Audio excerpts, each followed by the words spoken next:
Undoubtedly, out of all our episodes, the one that blew up was the one with Jeremy Evans, the man who survived a really vicious bear attack. His episode just blew up. So many people connected with his story. The reason why people just resonated with that episode so much is this, like, his outlook on life is great despite all the dark moments he's been through. If you guys are not familiar who Jeremy Evans is, he's a man from Calgary, Alberta that went hunting. He got mauled by a bear 3 times during that hunting trip. He contemplated suicide. He had to hike out like 12 kilometers after the fact to just get to a lodge, and then they brought him to safety at a hospital and they started working on him and doing all these procedures. His story is just mind-blowing. Like there's just no other stories like his of a bear attack specifically that is that insane. Yeah, I think that's what makes that story so great. It's just like the will to survive. From our recent ones, with Robin Bartlett, Vietnam War vet, coming on, speaking about his experience during the Vietnam War. I really love that episode too. Him too, there was similarities between his story and Jeremy. Both of them, they went through some horrifying stuff, like, let's be real. And both of them, they have like this really positive outlook on life, it feels like. That's what I just love about this podcast, is that like I never thought that I'd be sitting here talking to like someone that survived the bear attack or someone that survived a year in Vietnam. That's what I like too, just getting to speak to these people is such an honor. Why would they want to speak to us, So who are we?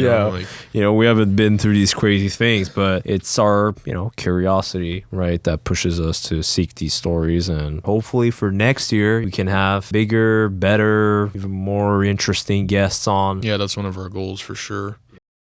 Welcome to Curiousaholic, the show where we question the past and imagine the future. In today's episode, we're going to be revisiting the year 2023 and talk about how this podcast has helped improve our lives over the last year. We're going to be talking about some of the goals we were able to accomplish with this podcast in the last year. Talk about some of the goals that we have in mind for the coming year, also 2024. We're going to also be talking about some of the struggles that we encounter both on a personal level and with this podcast along the way. And of course, we're going to be talking about some of our favorite podcast moments of the year that we were, fortunate enough to experience. The intent of this episode is just to be, a bit open-ended, laid back. We want to talk about some of the major events that happened throughout the year, both on a cultural and personal level as well. So yeah, if you really like what you saw in this yearly recap and you're excited to see other type of content that we have for you guys, make sure to leave a like, subscribe, leave a comment on all your favorite streaming platforms. It really helps us to grow the show and provide better content for you guys in the coming year. And also if you want to be a guest on Curiousaholic, make sure to send us an email at curiousaholic@gmail.com.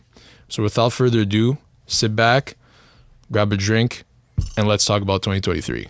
This podcast has gone through a lot of changes. Yeah, it's grown a lot. I mean, we were able to, I feel like we changed our identities a few times throughout the course of the year. We have, yeah. I don't know if, we have some audience member that would remember how our artwork looked like and how just our branding in general, where we went from that orange yellow look to a brand new logo, which is the one on the pillow right here. Yeah. Which we like to put front and center now. Yeah. We've been through a lot of changes. I guess, that logo also kind of was part of our identity. It was this yellow flashy thing. And we were just talking about like random, topics. We didn't really know where we were going with the podcast. We just wanted to start, right? Yeah. But now, we're trying to be more focused with the podcast, focusing more on personal stories, self-improvement. It's a big, aspect that we touch upon. Yeah, and just history and what we can learn from the past in order to like make our future better. That's kind of what we're focusing on, Yeah, exactly. I think this year that's what we did. Besides the rebranding, we also tried to refocus the topics that we take on, and also obviously changing our format to interviews instead of just us talking. But we do want in the coming year to do some episodes as well where it's just me and Evan talking about different topics. We just recently released a philosophically deep episode, which we want to have it as a running series in our podcast, which we find is a good way to like go deep in certain things where we don't necessarily need to be experts on, but can give our own perspective on certain topics. Yeah, there's one aspect that we wanted to explore, is like the curiosity part of our podcast that we didn't really like explore all that much. Like it's in our name, right? Curiousaholic. So we want to try to ask more like curious type questions and maybe like Heiko said, like, more philosophical, a bit in nature. Yeah, that too. I think, yeah. So when we do the interviews, we want to hone in on the curiosity side of things, on not just ask questions of, just stating the facts. Maybe, someone is telling their personal story, not just going over the facts of what happened, but, more curious things about the person and, what drove them and what motivated them and their past. Yeah.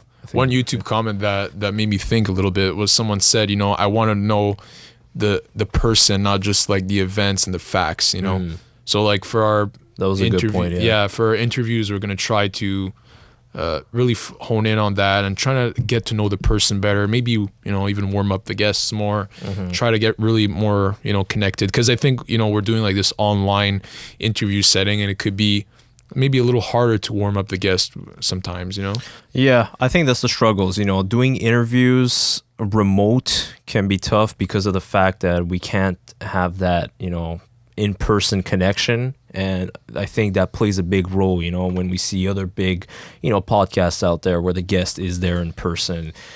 We don't know what happened pre-recording to get them warmed up and ready. They don't just come on, boom, sit down and record, right? There's a whole process that kind of creates that vibe where they're recording. Yeah, so I think in terms of like, our goal for, the podcast for this year, I guess it was to just get on the map really and just get it started. Because, looking back last year, I had some health issues, which put a huge kind of like, log a little bit on the road here. So it was hard to advance and just get ourselves started with the podcast last year. Yeah. But I'm happy that we were able to, get back on the right track this year. We came back strong though.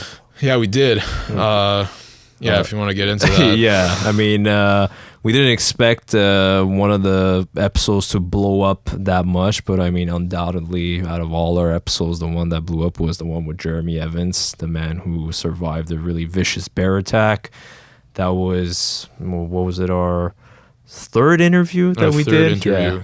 If we want to say, the third person that we interviewed, and his episode just blew up. So many people connected with his story, and that was one of them that just put us out onto the map there. Went viral, almost maybe too viral to our own detriment in a way where it was just that our channel was just about the bear attack, and it's kind of tough to break out of that cycle. Yeah, but I think the reason why people just resonated with that episode so much is this, like, just Jeremy's outlook on life. You could tell like he was so like open to our questions, and he his outlook on life is great despite all the the dark moments he's been through, right? He was just, like, if you guys are not familiar who Jeremy Evans is, basically he's a man from Calgary, Alberta, that went hunting into the wilderness, basically. Like it was like 3 a.m, I think. And it was, he took his bike into basically the woods, and he got mauled by a bear 3 times during that, hunting trip. And basically he was attacked 3 times. He contemplated suicide during that event. He didn't go through with it, luckily for us, and he had to hike out like 12 kilometers after the fact to just get to a lodge, and then they brought him to safety at a hospital, and they started working on him and doing all these procedures, Yeah, it took like a whole day. He was attacked around like 9-10 a.m. in the morning. He had to trek across the whole, like way back, drive his car, go get to a lodge, and then transported by helicopter to a hospital. His story is just mind-blowing. Like there's just no other stories like his of a bear attack specifically that is that insane. Yeah, it's just wild because, I think that's what makes it that story so great. It's just like the will to survive, Yeah. Like, where do you hear of someone that gets mauled 3 times, just bleeding like uncontrollably from like everywhere practically? His face was like completely dismantled. Then he had to basically walk with broken limbs. Yeah. like, And and he fall kept falling. constantly. Yeah, he kept falling down like the trail. Yeah, as well. Yeah. Yeah, I think he fell fell like down a couple hundred cliff, feet I or think, something. yeah. Yeah. Yeah. So he fell down a couple hundred feet, and then he just kept going with that Baby Shark song, right? Oh yeah. And then, yeah, miraculously, he made it back to his truck, and then he had to drive basically blind to the hospital. Yeah, to with the one lodge. of his eyes hanging down out of his socket, where he had to tilt his head up like this to be able to see. Like, how insane is that? That is insane. Yeah, yeah, exactly. He said he had to like grab his eye, put it in the put right it back. direction, so that he could just drive properly. That is the craziest thing I've ever heard in my life. People stub their toes and they're done. You know, they don't want Yeah. to move at all. Yeah, but that's why just like the outpour of like nice comments on that video was cool to see. You know, a lot of people resonated with his story, and I think he gave a lot of hope to some people that, you know, might be going through other things. I know it gave me hope for what I was going through. No, definitely. I mean, like whatever people would be going, if it's mental, if it's physical struggles, adversities, that, you know, the human will is way stronger than we think it is, you know, if we put our minds to it. So, yeah. Very inspirational story. And, you know, the reason that it went viral, you know, it deserved it. And we're happy that his story got put on the map. Yeah, and I think we're proud of that we, you know, we were one of the podcasts that were able to, you know, share a story, because I think that story needed to be shared, you know. Yeah. Like I found that story listening to other podcasts, and I was like, I don't get why not more people are talking about this. It was like, I was just shocked when I heard it. Like, I almost had tears to my eyes at some point when I was listening to his story. I read the book, and just the book gives you just like a small glimpse of like what kind of hell he must have gone through, you know? Just the insanity, Yeah. that he lived through. And then he had to go through all the PTSD, right? Like, he was sleeping 12 hours per week at some point, which is absolutely crazy. Yeah, the aftermath itself is a whole story on its own, you know. The struggles he went afterwards, I think, were even harder, maybe. I mean, yeah, like the attack obviously was vicious, but just the years it took of rehab and not rehab, I mean like therapy, sorry, and getting that special kind of therapy, the ART therapy. Yeah. Which is another episode that we covered, accelerated resolution therapy. We interviewed Brooke Braylove, who is like a therapist. Which was a good episode. Yeah, I liked it, and she specializes in ART therapy. Therapy, yeah. So yeah, it was interesting to learn about that too, and how it changed his life. Because before the ART therapy, he was not able to sleep. No. Or function. He was getting constant flashbacks throughout the day. Yeah. So yeah, it was interesting to learn about the art therapy too. Exactly. Yeah. Yeah, and I think the Jeremy thing, the Jeremy episode for us, like, it meant a lot, because he gave us a chance. You know, like, he came on our podcast. It was kind of like a bit surreal, and like, what the heck, like, this guy went through something completely crazy, and we get to like ask him about it. You know? Yeah, it was an honor to have him on. You know, I wasn't expecting he would, but he did, you know, because we were still small then, you know. We're still growing. We're not big by any means compared to some other podcasts, but we were much smaller than what we are now. Yeah. He's that kind of, you know, just genuine, down to earth. You know, he's not after like fame necessarily. He just came on to share a story with us. Yeah. And that's the thing about Jeremy, right? Like, some people were saying that like maybe he's exaggerating part of his story or whatever. Yeah. Like, just us like sitting down here and talking to him, I could guarantee you that like what he was saying was 100% genuine. He did not lie about anything he said. No. And you know, the facts are all written in his book. Like, if you want to read it, like, all of this is like recounted properly in like medical journals, like what operations he had, what the people that saw him in the lodge, or the nurses and doctors. I mean, they're not going to be lying. Yeah. It's not like this happened to him and he got, you know, he put himself back and then he's like, hey guys, I went through this crazy thing without anybody seeing what had happened. So, I mean, there's always going to be skeptics, whatever, but I think just the majority, 98% of people were very much. A lot of people were like asking for Jeremy to go on Joe Rogan. And that was pretty cool too to see, you know. Like, who knows? I think that'll be exciting if one day he does go. I think we'll take a bit of a little So bit. Joe, if you see this, get Jeremy on. Yeah, get Jeremy on. We don't care to be on your podcast. Just get Jeremy. One day down the line will come. Yeah. But another thing I want to talk about Jeremy is the, like some of the comments as well with the hunting and like how like some people were saying that he deserved that kind of punishment because he was hunting in the first place. Yeah. There's a bit of those sort of comments I find more where like you mess with nature and you got what you asked for. Yeah. But that's the thing is that a lot of people don't understand is like you didn't go to hunt the bears or to attack the bears. You didn't even see them really coming. You just saw like the baby cubs or just heard them running. No, he saw them in the sight while he was like with his and or in his binoculars or something. I think yeah. He was like looking because basically it was sheep hunting. He wasn't bear hunting. Yeah, exactly. It was sheep hunting. Yeah, and then when he saw the cubs, that's when he said, "Uh-oh." Yeah, like he knew he was in trouble when he saw the cub in his binoculars, and then like the sow grizzly bear just like kind of came behind from behind and charged at him real quick. Yeah. So yeah, it's just kind of and you bullshit, know what? Like the hunting aside, even if he didn't go to hunt the sheep, like people could be hiking and still get attacked. It's like telling those people you got what you asked for.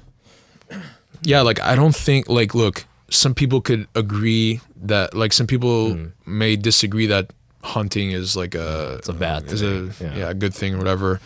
But like I don't think anyone deserves what Jeremy went through. No. Like not at all. Like I'm sure all these trolls in the comments would not have done as well as Jeremy did because a lot of people say like, oh, he should have done this, should have taken out his gun, he should have, like why didn't he carry bear spray? The thing is he was doing all those things. It's just shit happens at the end of the day, right? No, exactly. Yeah. People are warriors behind their keyboards when it comes to the action, to the moment itself. Well, that's when they're yeah. It's yeah, different. exactly.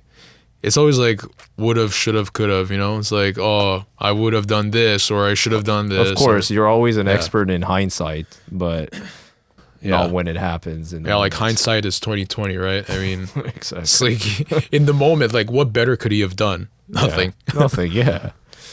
So that was definitely one of the bigger, moments for us in the year. I think this is probably my favorite, episode we did this year. Yeah. In terms of favorite episodes, I mean, his for sure. The next one after with Mark Williams, Dr. Mark Williams, that was really good too. But why? Why do you think that? I mean, just the information that he provided, just about the thing about connecting with people, such an important part of us humans where there's just so much distractions around us and we lack that actual connection with people. We're connected more than ever, but we're actually just less connected more than ever. Yeah, because we're connecting through means of technology, right? By technology, digitally. Social media, right? That's how we're connected, but we're not getting that fundamental connection that humans face need. to face, emotional, actually talking to someone, looking at their face. It's different. So I think he brought up a good point, and I think it was a good discussion overall. Yeah, I think what I like on my part, what I liked the most about that episode was some of the tips he gave to first of all, get connected with people, and also talk about some of the dangers that these devices could have on our lives and on our brains. So like one of the things that I've implemented in my life that I learned from this podcast is just the screen time, just being careful with how much I spend on the screen, like on my mobile device or my computer, whatever, because he did mention that it has a lot of consequences on the brain and how, how you function day to day. So one of the things I implemented that he talked about is, here, I have it on my phone. So like literally on my phone, I wrote, do you need to look at this phone? So like whenever I open my screensaver, as soon as I open the phone, it's a reminder. It's a reminder like, hey, Why are you looking at this? Is there a good reason for you to look at it? If it's just me going on the phone to screw around and go on Instagram, TikTok, whatever, I won't look at it. Oh. And I've been practicing with it. Okay. But Has it helped? it's hard. It's still really, even with the message. Because you could quickly swipe out and go because it's a habit, right? Yeah. You just take out the phone. Okay, let me check. Yeah. I'm like, oh, damn, I'm already on my phone. Like, you don't even think about it. It's just instinctual, you know? Yeah, exactly. So what time was it when you opened your phone? 9:23. Oh, okay. Why? Good. No, because that's like an experiment where there was a TED talk once that I saw where a guy was like, everyone take out your phone, look at your phone. Okay, now put your phone back. And he said, so who can tell me what time is it? And a bunch of people couldn't tell what time it was. Because a lot of times what happens is that we open our phone, we look at it, and then we put it back, and we don't even see what time it was because we're not even paying attention to our phone. Like, we're so robotically opening our phone that we don't even see like what time it is. Interesting. Like, we're not able to pay attention to what time it is. Yeah, we're just like robotically opening. Yeah. And then someone asks you what time it is, you're like, oh wait, let me check again. But I just checked a second ago, you know? So you were testing me. Yeah, there. I was testing. Yeah. So that's one of the tricks that Mark Williams gave. Another one that he talked about was like the GPS. Oh yeah, That one was pretty interesting. Interesting, yeah. It's because GPS is so widely used now that, I mean, it's true. I believe that, you know, if you just use a GPS all the time, you kind of don't connect with the environment itself and create those memories. That's what he was saying. Yeah. You know? So he said that, like, for example, if you're going to watch a movie, right, and to get to the movie theater, you are using your GPS to get there, you will remember less of the movie. Which is crazy. That is crazy to think about. And he also talks about like one of the parts of your brain becoming smaller from overusing the GPS as well. Yeah. Yeah. Oh, I forgot that part. Yeah, he did mention that part. Which part? Like, I don't remember exactly which part, but maybe we could search that. okay. Oh, what, you want to look it up? Yeah, let's look it up. Okay. So which part of the brain becomes smaller? Yeah, but that might be GPS? a bit tough to look it up though. Ask ChatGPT maybe. GPT. Probably has the answer. See what GPT says. GPT slowly becoming our producer. That's also another cool thing that we did last episode on our Philosophically Deep is that we incorporated the ChatGPT text to voice voice to text option. Yeah, voice to text option, where we had we asked questions and it replied to us with the voice, which is cool, you know, for a podcast. Which was cool. Yeah. Okay, let's ask him again here. Let me see. Which part of the brain becomes smaller when we use too much GPS? Send. There is evidence to suggest that depending too heavily on GPS and not engaging in spatial navigation tasks can lead to changes in the brain's hippocampus, a region associated with spatial memory and navigation. The hippocampus is known to be involved in creating cognitive maps and spatial representations of our environment. Yeah, that's what Mark Williams had said. The hippocampus becomes smaller. I just couldn't remember which part. I see. Yeah. So it's cool that he, you know. That's like a deeper part, I think, of the brain. It's a more like primitive, I think. Well, you know, like, do you know like the HPA axis? I think we both read that book. Yeah, the dopamine. The Cause of Hidden Stress by Gabor Mate. He talks about the HPA axis, which is like hippocampus, pituitary, and adrenal axis, and they kind of all work together. Hippocampus.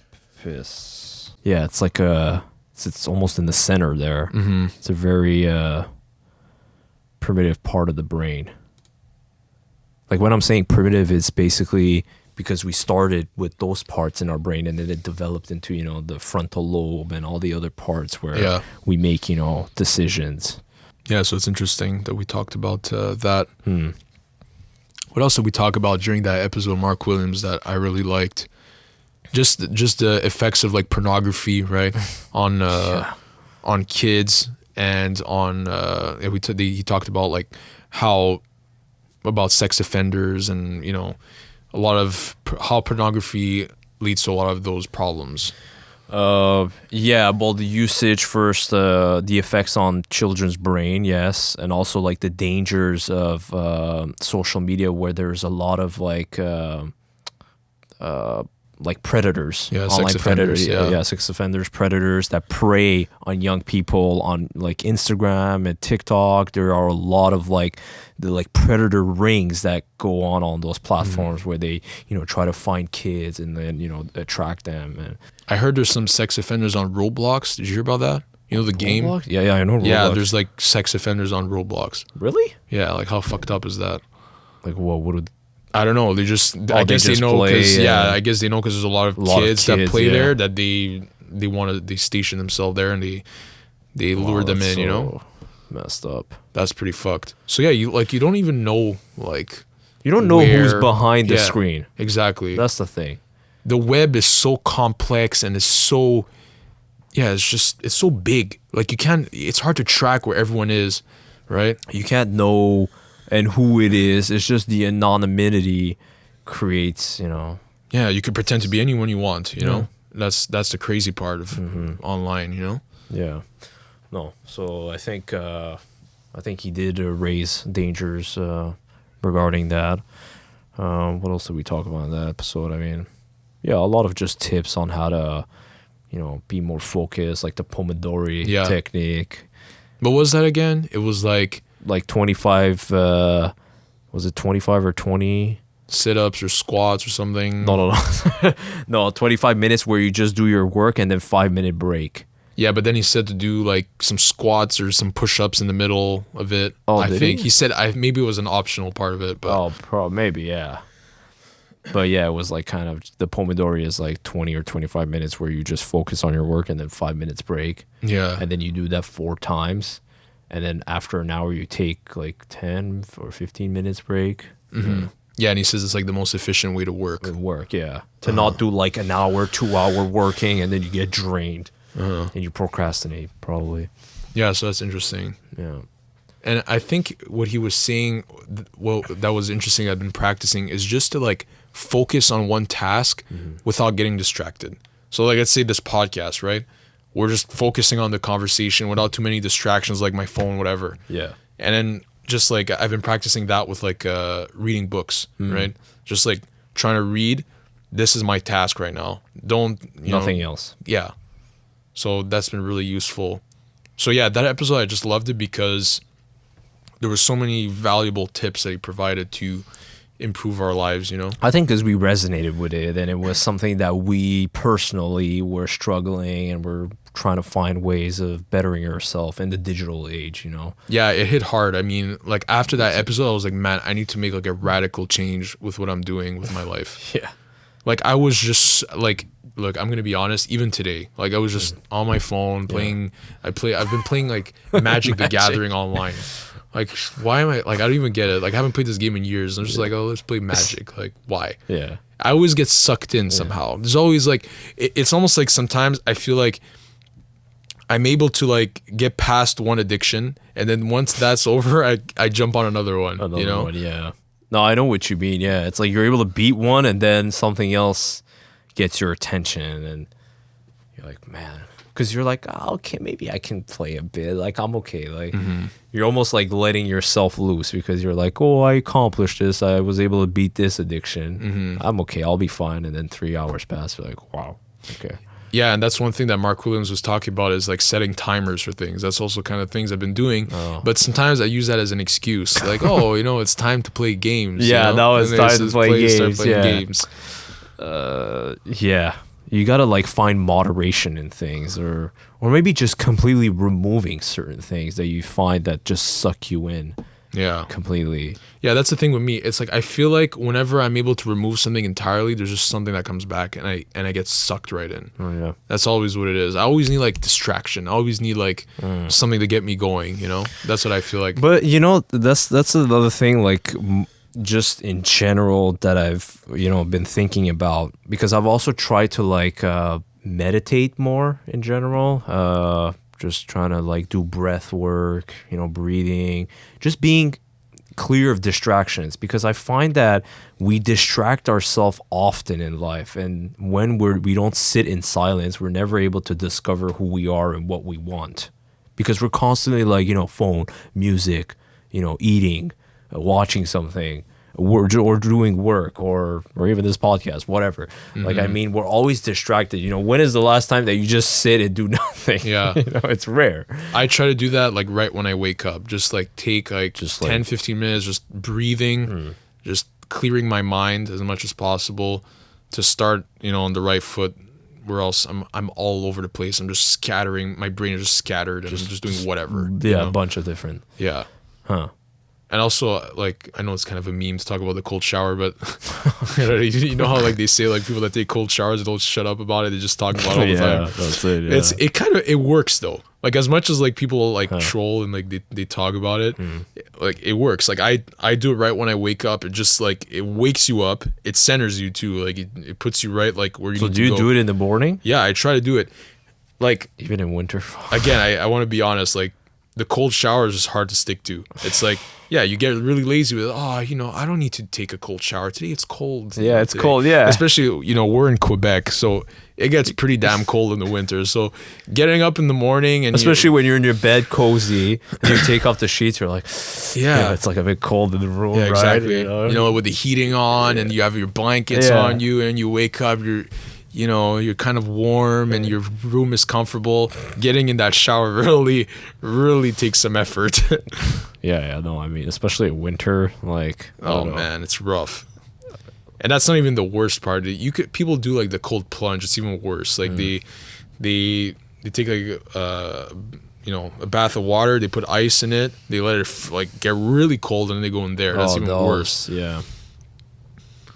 Man, I don't know. Cold showers, like, I would have to take really baby steps to be able to like get to that. Yeah, but that's how you do it. You don't start hard. Like, I've been able to do like 10 plus minutes cold shower. Like when I was really into it, Yeah. I was doing it for like a long time, and I was like, sometimes I felt like, That's wow, I a don't know if this is lot. good for me if I do this long. But like, Aren't you just like, yeah, you're cold. 10 minutes is like freezing. That's basically what it is. And the thing with the cold shower is that it never gets easier. It always sucks. it always shocks you. It just shocks you, and it always sucks. The benefits I've seen from it is like, better focus, better energy, less inflammation. That's a big one for me. Yeah. Because we've talked about this a lot of times with like my Crohn's.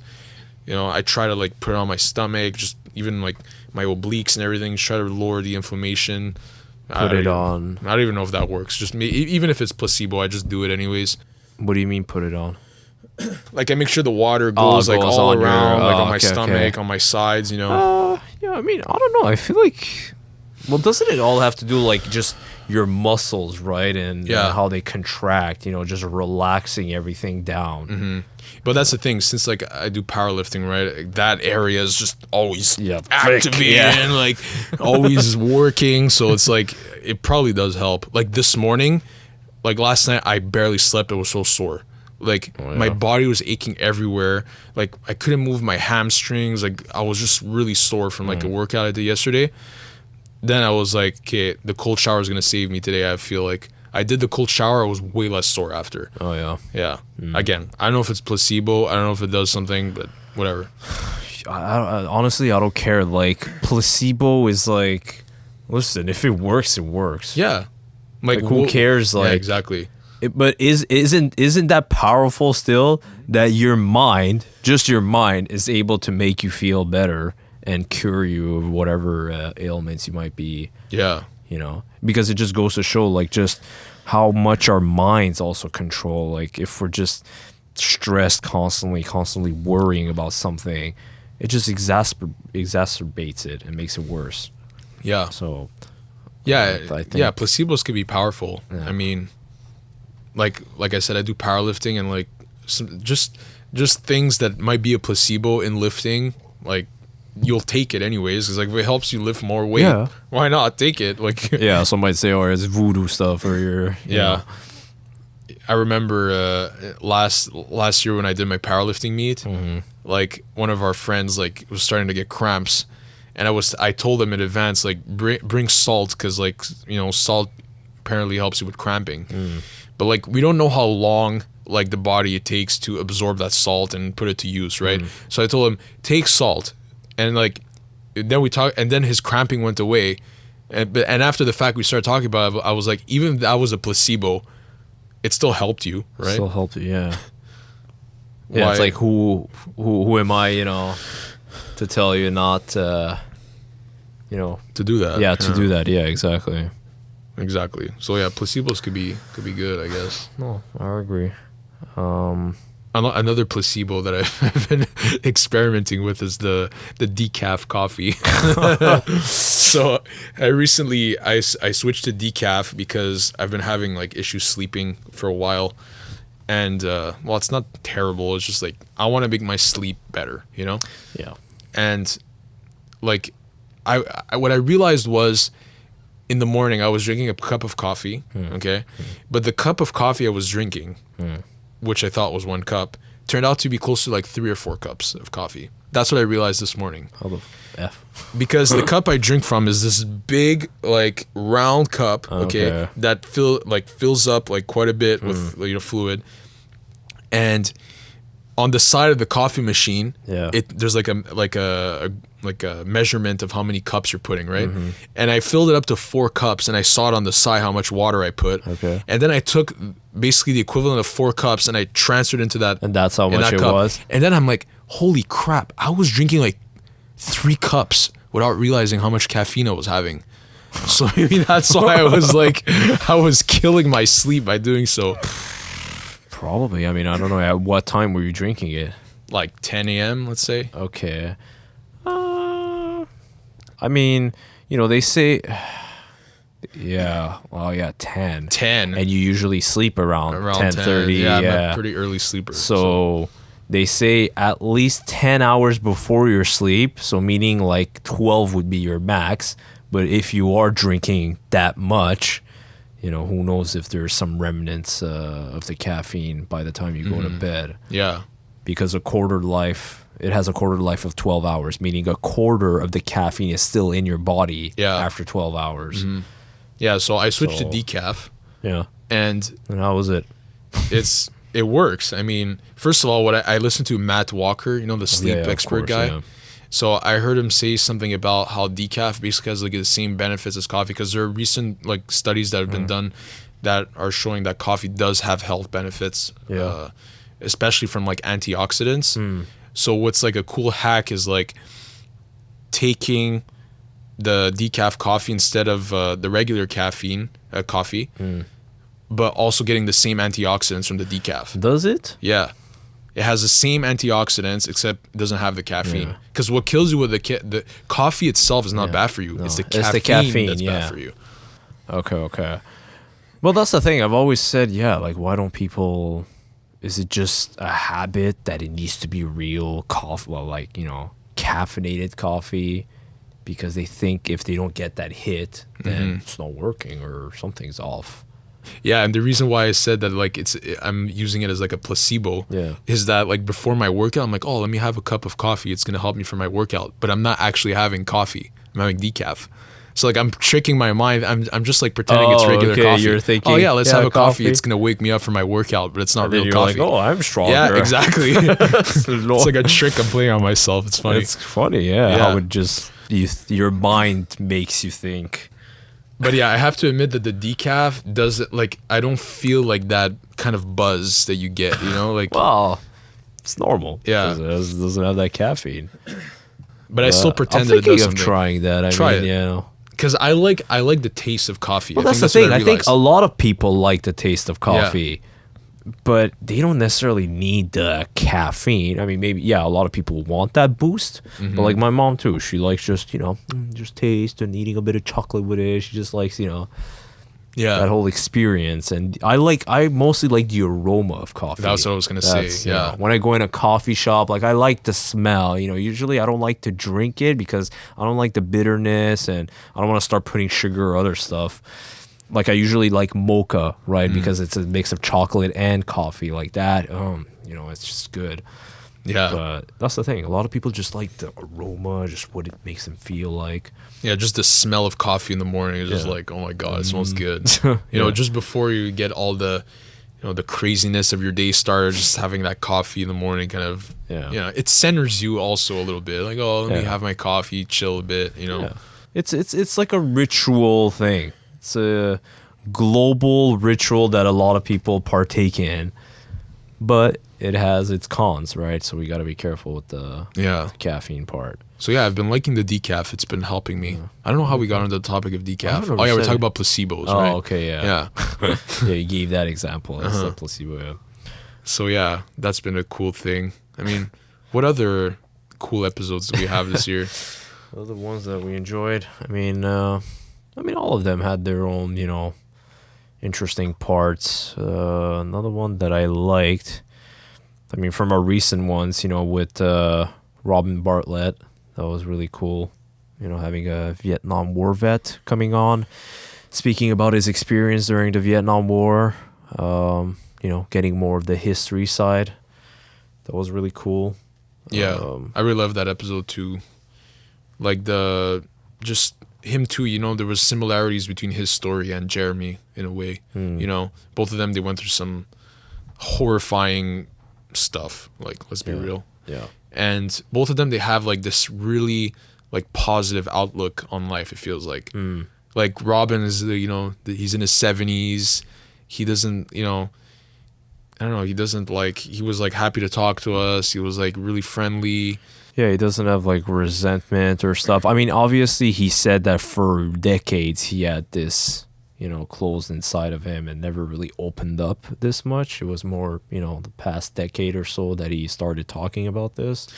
Yeah, that was one of the craziest parts of that story, right? Like just the fact that he kept that inside for all those years, that he didn't want to talk to anyone about serving in Vietnam for that 1 year. He did only one tour in Vietnam. Yeah. And he didn't want to say anything about it. I mean, not to say that only one tour is not a lot, but think about it. It's like you don't want to talk about 1 year of your life. It's just like never happened. Yeah. Cross it out from the calendar.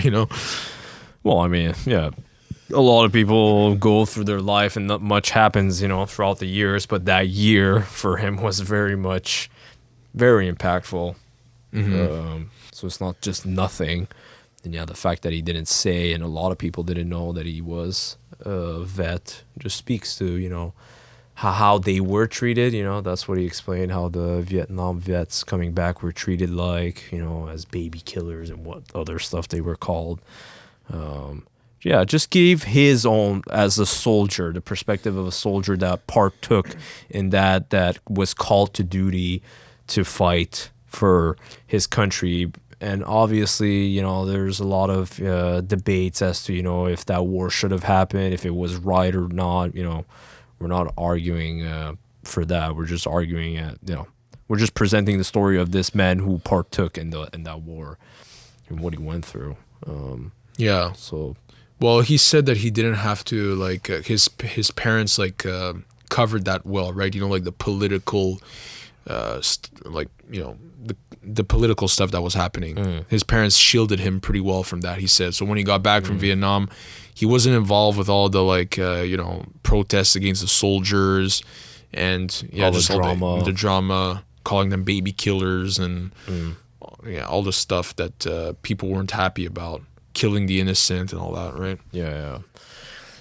So yeah, that was a cool one to get like a first person perspective. Yeah, that's crazy. That That's what I just love about this podcast, is that like I never thought that I'd be sitting here talking to like someone that survived the bear attack or someone that survived a year in Vietnam. Like, that's the craziest part to me. That's what I like too. Just getting to speak to these people is such an honor. Yeah, it really like, is. why would they want to speak to us? So that's who are we?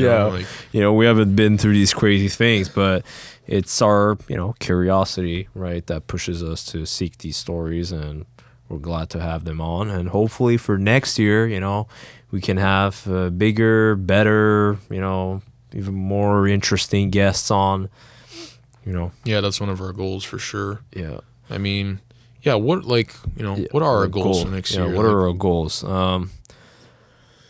I mean, our goals for next year, for sure, I would say make more quality content. So this year we were trying to have 2 episodes per month, kind of have this regular strict schedule at first. Like every 2 Fridays we would release a full episode and then clips in between those weeks. But we decided now that, we want to release at least 2 full episodes per month, but they could be at any sort of date. And then in between, again, those clips. But we want to put more focus on the quality. Yeah, as much as possible. Like, we just want to put out the best, information out there for you guys that you could take and you could improve your lives. Just how this podcast has helped to improve our lives with all these guests and just talking in general between us. It's just like I think that's what's going to be the most important to us, is to give that quality content. Quality versus quantity, I guess. Yeah, exactly. Just have better guests and, make sure that the guests also align with, what we're trying to bring here on this podcast, ask better questions. So all of that is going to take more time, but I think it'll pay off at the end because, the people, the audience is able to notice that, that if you're just putting out content for the sake of putting out stuff, they'll be like, okay, so these guys just want to pump out stuff without any merit. Yeah, I think that's the thing. We need to put more thought into our content, plan better, research more in depth for we've done some history kind of episodes. Like we did one with the Champawat Tigress. That one was a really fun episode because that was a different kind of format too. Yeah, it was a different format. It was like a podcast collab. But what I liked about that one is that it was like a story that wasn't super well covered, and we kind of learned about this part of history that we didn't know about. And we're also pulling up a lot of stuff on the screen, reacting to it, all these different species of animals that we didn't know about, sloth bears, for example, right? All these all these species that we didn't know about. And then after the podcast, I learned a bunch of stuff, No, exactly. So just really research and detail every episode as best as we can for you guys. So in terms of metrics, what kind of views or subscribers are we trying to hit? I mean, I don't know if it's kind of hard to put a number because at the beginning of the year, we had 60 subscribers, which is freaking crazy because now we're in the 3,000s, which is not it's not crazy, but big, it's how but it's many percent increase, 1,000. Yeah, it's big. And how the platforms work, right? It's exponential growth. So it's hard to say how many we're gonna get by the end of the year, but I don't know, maybe 10,000 subs. Let's aim for 10,000. I know this year when we were growing with our subscribers and every day we were getting 50, 100 subs with the Jeremy clip, and we were we're gonna hit. I was aiming for 10K by the end of this year. Yeah, but I guess we weren't able to hit it, which is fine. But I think next year that's a reasonable-ish goal. Yeah.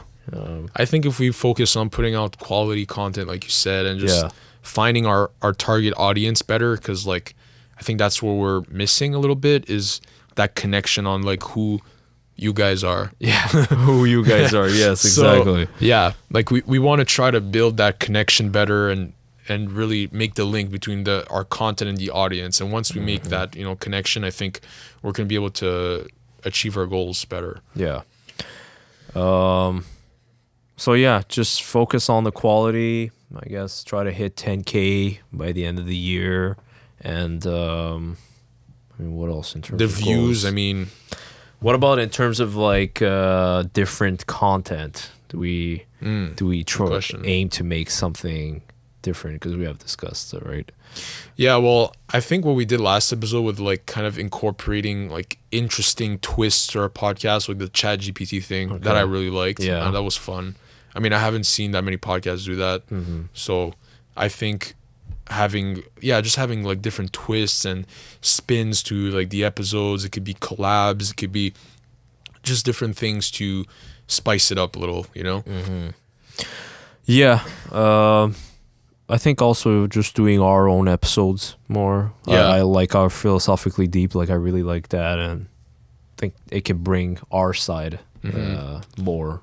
Yeah, because the thing with having guests on the podcast, it kind of also deviated like how we started, right? It kind of moved away from like how we started the podcast. Which like, are just us two, yeah. Yeah, it was just us two. I was like on the couch. Heiko was at the piano. But like these solo episodes, it kind of brings us back, and it kind of helps us remember who we are, you know, in terms of the like who we are as a podcast. So yeah, more solo episodes could be fun too. To fill in those gaps when we don't have guests, because we're not always going to find the guests, and it can be tough. Yeah, also dealing with guests can be tricky, you know, like the scheduling and They finding might cancel on you. Yeah. Just happened, you we know. might cancel on them, you know. Shit happens to us too. Yeah. So yeah, it could be tricky with guests, especially like this online thing. It's a little tedious to, you know, schedule this kind of podcast, you know. Like, since we don't have like a booking agent or someone to take care of that side of thing, maybe one day. But for now, all of what you see is just me and Evan, you know. Yeah. Maybe we could address, you know, some other little incidents that happened in our team here. Yeah, I mean, if you want, I'll take it. So basically, in one of our episodes, I think it was Centralia, we presented one of our, you know, friends as the producer. No, actually, it was the interview with Brooke Braylove. No, it was Centralia, the first one. No, Brooke. Check it. I'm telling you, it's Centralia. Centralia was Are the you first sure? one he was here, yeah. Because we did a solo episode just to like bring him on board, and then he was with Brooke. Oh, was Brooke after? Yeah, Brooke was after Centralia. Okay, you're right. Yeah. Okay. My So bad. So we had him for Centralia, and he was on for a couple episodes, but it just didn't work out. I mean, it was too complicating schedule wise, and we decided that we were just gonna take care of the production like ourselves. Yeah. Like for now, maybe in the future, if we grow big and have like some person that's full time committed to being on our podcast, yeah. So, yeah, having the producer / technical supervisor, I would say, you know, that person was more of a, you know, technical supervisor in a way. He just, you know, made sure that everything was running smoothly and also pull up stuff on the screen, right? Mm-hmm. But now it's just me doing taking care of that part of it. So if you saw someone in the back, you know, that's who, you know, they were. Mm-hmm. Yeah, but it's all good. I mean, it was fun while he was here for a couple episodes. We tried something different. I mean, yeah. I think as this podcast grows, we're gonna make more and more changes. Like, this is just like 2023 for me was just a year of getting us started really with the podcast. Yeah. Because I feel like the years before, we just didn't know where we were going, right? Yeah. It was just all over the place. Like, didn't know what direction we wanted. But 2023, we really kind of focused our direction better. Yeah, honed in better. There were still a lot of experimentations, like, you know, like with the producer or just other things in general where we were experimenting, trying different stuff. And we might still try different things. We will grow. But we kind of know this is the direction we're going in with the interviews mainly, and just focusing and the topics, the curiosity aspect. Yeah, self-improvement, you know, philosophical questions. Mm-hmm. Just, what makes Curiousaholic, I think, are those things, right? Just the curiosity part, the self-improvement, of learning growing about as people. Yeah, I think that's who we are, really. Mm-hmm. So it took a long time to figure that out, to be honest, like a long time. And it's like Heiko said, we're still trying to figure it out. We're still trying to figure it out. It's just going to get clearer and clearer as we go along. Like the vision is going to become clearer. Yeah. So, I think, like, what about some of the, you know, struggles and low points that we had during the year? I mean, a year, like this year to me was like a great year overall. There were a lot of like successes that we had both personally and with the podcast. Mm-hmm. Like what about you? Like, you know, what's your goals and struggles that you had during the year? I mean, my year, I guess, started a bit rough though, because of some of the stuff that happened. Like early in the year, I was hacked, you know, for the first time ever. That was crazy. You remember that? Yeah. You came, you know, to the rescue to help me figure out what happened. That was like a whole ordeal, very stressful, and really taught me to be very careful with online security with your passwords. So if I have something to give as a tip is make sure, your passwords are very secure, to have them, auto generated by like a password manager. There's a bunch online you can research. Having that 2-step security on your accounts. It just removes the headache of dealing with that stuff, But yeah, it started off as someone charging my credit card and then having to cancel that, and then the next day hacking into my Facebook account. And then the famous clip that he. Oh they yeah, say. where that hacker, whoever it was, like through my account, like they messaged someone, one of my colleagues actually from work, and they put a voice clip of themselves. So they actually exposed themselves, which is so stupid. Can we play it? Can we? We don't even give it the exposure. I mean, it's in French because we're Quebec That's true. here. Yeah. So some, you might not understand it, but basically it was just saying like, oh, don't worry, oh, you're trying to like, like get rid of me, huh? You son of a beep, and, and he was saying, don't worry, big, don't worry. Like what? Okay. He was just mad, basically, like really mad that I canceled his Staples order, because he had ordered off of Staples. For people, who aren't from the US, it's, a company that sells like computers and school material. Stuff. Yeah. It was like, canceled my Staples order. F you, and he started cursing at me. And, oh my goodness. It was such a crazy like event that happened. Yeah, because what happened was, just to add to this, is that one morning I woke up and we have like a group chat, like me, Heiko, and like a few of our friends. Yeah. And I saw messages like early, because I wake up early, so I saw messages early in the morning from Heiko, and I found it weird because I know he doesn't wake up that early. So it was like 7 a.m. and it said like like a bunch of curse words, like I won't say them, curse words, just dirty words, and I was like, man, like what's going on with Heiko? And then I saw his profile pic was changed to a dick pic.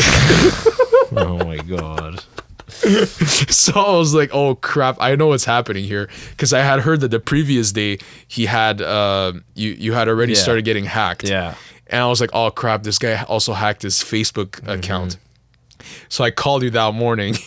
I was like, dude, you need to wake up. I think they hacked your Facebook also, and they're sending messages. Yeah.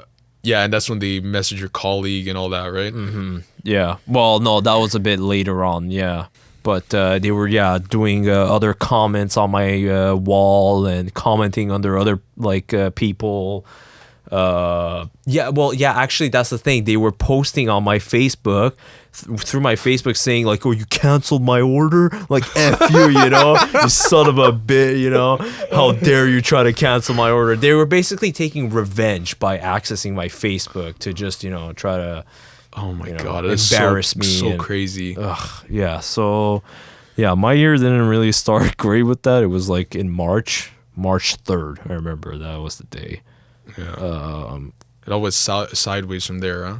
Didn't you have something happen with your car or something? Yeah. Well, my mother was driving my car, and she got into an accident. Well, somebody crashed from behind her, and then pushed her into another car that was in front, which totaled the car.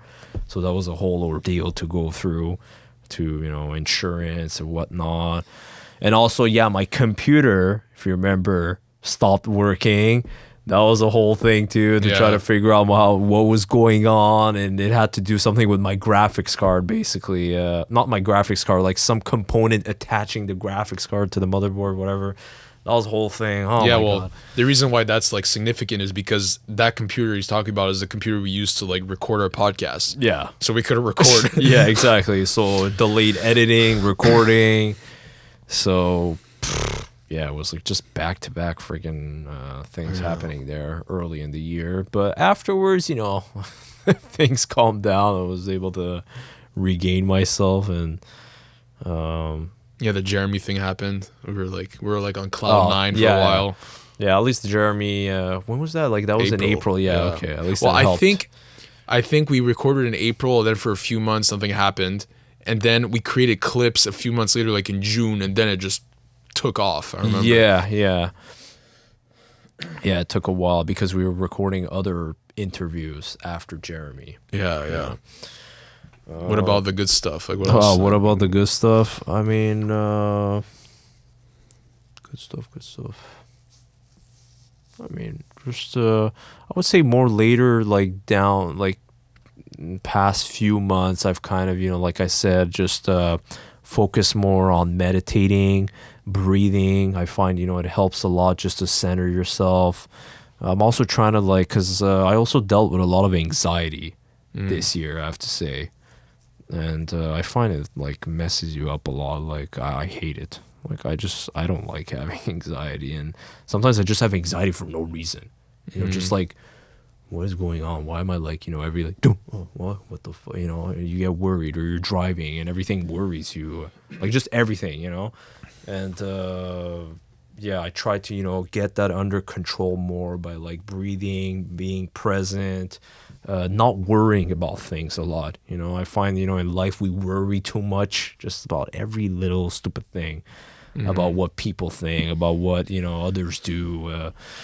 I try to, think more positively now, because I find, when you think more negative about people as well, about stuff happening, he's trying to wrong me, or, why is he trying to do something against me? Or it just, I find that like not having anxiety makes me feel 10 times better. Even if I don't like sleep well, I find that not having anxiety makes me better.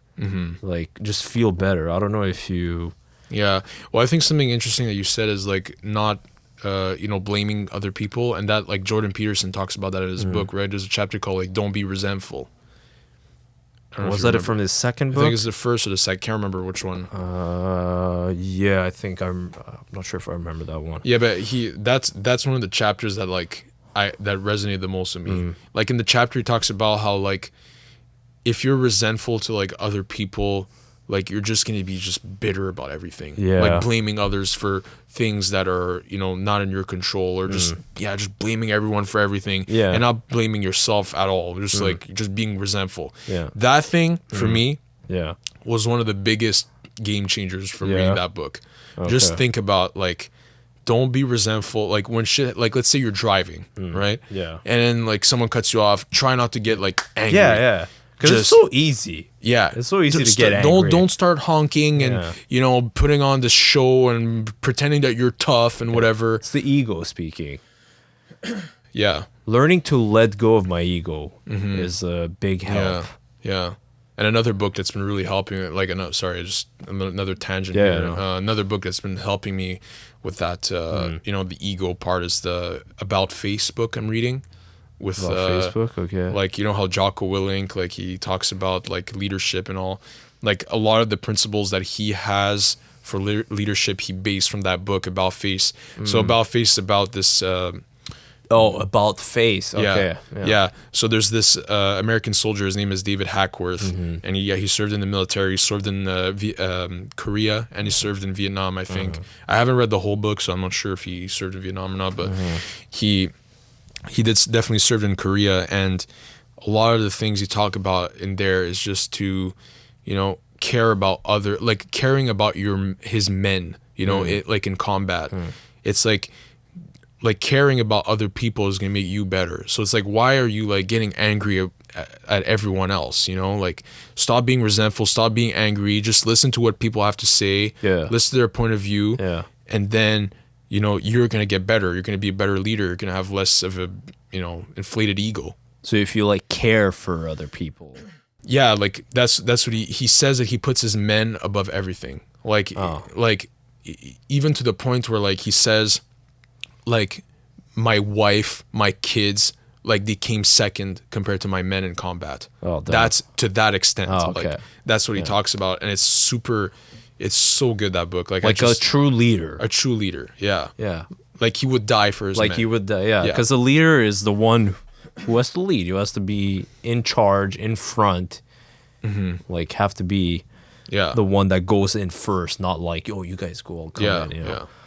yeah, that's just the experience that he went through in Korea really enlightened me on some of the aspects of leadership, which is cool. I've been trying to like, it's weird. It's like I'm not even like, I don't even know why I gravitate towards these like military books, but I feel like there's such deep knowledge you could get from wisdom you could get from that, because like there's nothing worse than war, right?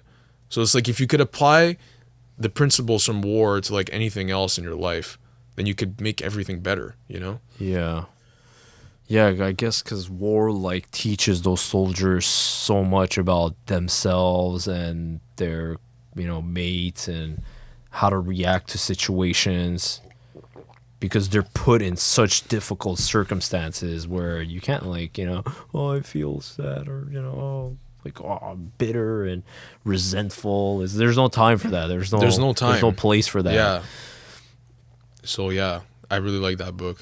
Yeah. So I know I cut you off with you were talking about how being angry and just being resentful, or causes that anxiety as well, I find in me. Just in general, just not be anxious about everything and everyone. There's another guy that I've been kind of watching too. Mark Manson. Have you ever heard of him? The guy who wrote the book, The Subtle Art of Not Giving. Yeah, I heard of that book. Yeah. Well, he's the one behind it. He also has a YouTube channel, and I find a lot of like the philosophies that he just teaches about not giving an F about everything and everyone, just living your life, being true to yourself, be honest, be straight. Because that's the thing. We try to control so much of people and things. As soon as you let go of that concept that you can control everything, then you feel fine. Okay, something happened, whatever. Like, I'll deal with it. Don't be resentful. Yeah. And that's an interesting thing too, is that I heard Jordan Peterson talk about like one of the ways he became so successful is by saying the truth. Like, that too, yes. Like, don't lie. Don't lie to yourself, and don't lie to others. Like, just don't lie. Yeah. I've been trying to do it, but it's freaking hard, Like, what we're saying here, it's like, nothing but the truth. Like, we're not hiding anything. We always try to say the truth, but it's hard not to, like, sometimes just, what do they call those, like, white lies or something? White lies, yeah. They're kind of, like, benign, but, like, they're still impactful, like you're still kind of hiding something. Yeah, the way like Jordan Peterson says it is that, like the more people lie, the more they warp their reality, because now you're living in this warped reality that you've created for yourself. It's like fiction, not actually reality. You tell yourself, I don't know, like you tell your wife, I love you, but you don't really love her. So you're creating this reality that you do love her, but you don't, You're faking through it. Yeah. So it's a good trick to, I guess just trying to be true to yourself, like not like you said, not pretending to be someone else. So I've been trying to do that. Yeah. No, I mean, so I think, I've been feeling better, just trying to achieve inner peace. That's what I'm going for. Was that like your big goal for the year? Big goal for more like half of the year, I would say. Trying to achieve inner peace. And there was another podcast that I saw, like an episode. Have you ever heard of Mo Gaudat? Mo Gaudat? No. He's this man who worked at Google X. Okay. Google X? Yeah. Google X was a division of Google that specialized in like future cutting edge technologies like AI, self-driving cars, and anything that was just out there, and he was like the like CEO of that part of or CEO or whatever. He was like top executive. But anyways, he stopped working there, and he's more about advocating for happiness in general. And he says there is like an algorithm for happiness where it's basically like how much expectation you have versus reality. The less your expectations are, the more happy you're going to be. Yeah, I see. Yeah. So his podcast, that he did on the Diary of the CEO that we also listened to quite a bit, was very, impactful and eye-opening, which I would recommend people to go listen to him. Yeah. I mean, yeah, that's the thing. I've been listening to so many other podcasts, and I've been just, just. I've been I feel listening like a to more sponge. podcasts Yeah. last few months too. Yeah. Like Just a I know lot. I know we've been doing this podcast, but I would say like I wasn't listening to that much till kind of like more recently. Now like in the car, instead of listening to music as much, it's just podcasts all Yeah. the time. I listen to podcasts all the time now. I've listened to It's just, like, so many episodes at this point.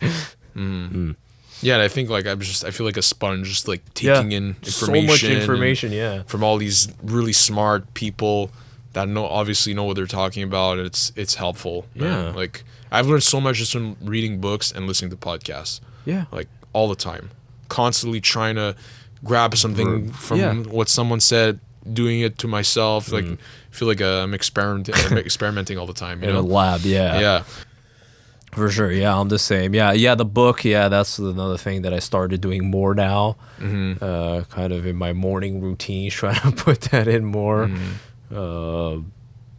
Yeah. For me, I feel like last year even we said the thing with the books as well. Yeah. I feel like we're kind of repeating, but you know, yeah, but because it's just important good habits to have. not only that, it's hard to like adhere to, right? Yeah, that it's too. hard to be like, I'm New gonna Year's resolution, I'm gonna do it, and then you fail. It's hard Yeah. because why? Because we're addicted to our phones, and we're like, oh, I'll get the easy, dopamine hit from like all these A couple of videos. shorts. Yeah, I'll watch a couple, and then there you go. You didn't 20, read. 30. It's way like if I had to choose between reading Yeah. or going online and scrolling or checking a YouTube video, 100% I would choose a YouTube video because it's so much easier Yeah. to like consume, right? Because you're passive in it. Yeah, you're just passive. You're just like you're like brain dead. You know, you're like let me watch this video about. Sometimes I don't watch the whole thing. It's like half of it, and then switch. Yeah, because you got your dopamine. You're like, all right, Next. next, let's get another Yeah. like hit. You know? A novel, new hit. Yeah. It's crazy, man. It's crazy how the brain works. Life is just like self-discovery, Yeah. just understanding how we function on its own is a whole challenge. It's like we're born with all of this, but we don't understand how we interact with the world. Yeah. That's the struggle. And the thing is like everyone operates on a different level, right? Everyone, like you and I, right? We're pretty Yeah. close, like close friends. Yeah. But still, we still operate differently. Like we still gravitate towards different things. We Yeah. still like, Like we don't different function stuff. the same. We're different people. Even though like we're close, it doesn't mean that like we're the same. No, yeah. And everyone has to figure that out for themselves, right? Yeah. And it's like once you figure that out, then you become truly who you are. Who you are. know? The best version of yourself. Because a lot of like self-help and in self-improvement is always like, guys, I've got this like morning routine, okay? So you got to wake up and then do 20 push-ups and then go stare at the sun and then take a cold shower for 10 minutes and then it's like, okay, like I guess a lot of those things are good, but it's like, does that apply to me? Does that apply to me now? Does that apply to me when I'm 50, 60?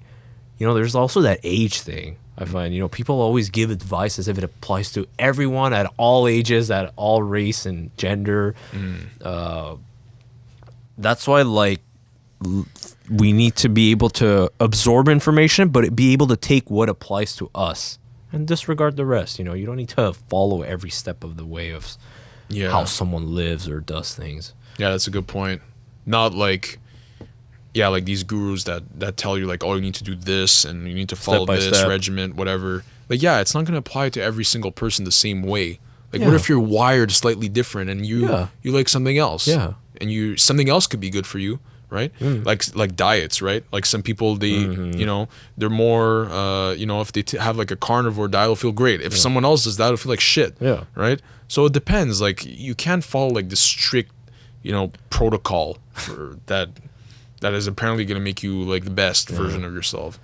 Well, maybe, when you mentioned protocol, it reminded me of Brian Johnson. You know, that our was last fun. episode Yeah. that we talked about him. But I mean, it makes me think now with his protocol, right? Like, how can that apply also to everyone else, right? Because he has this blueprint, protocol of like he takes this much of this and this much of that. He has to sleep this much, whatever. But like, can it apply to everyone? Or again, his fundamentals of like having good enough sleep, eating balanced diet, exercising, and just dialing each of those things to your own, needs more. Yeah, exactly. Yeah. Like, yeah, he gives you like a blueprint, and he has like all these different ways like mapped out. You gotta just like pick and choose what you think works best for you. Yeah. You know? Like, personally, I don't think I'd see myself like wearing this like infrared cap and shit. You know, like, I don't know. But- it just doesn't but- seem like it's for me. Well, yeah.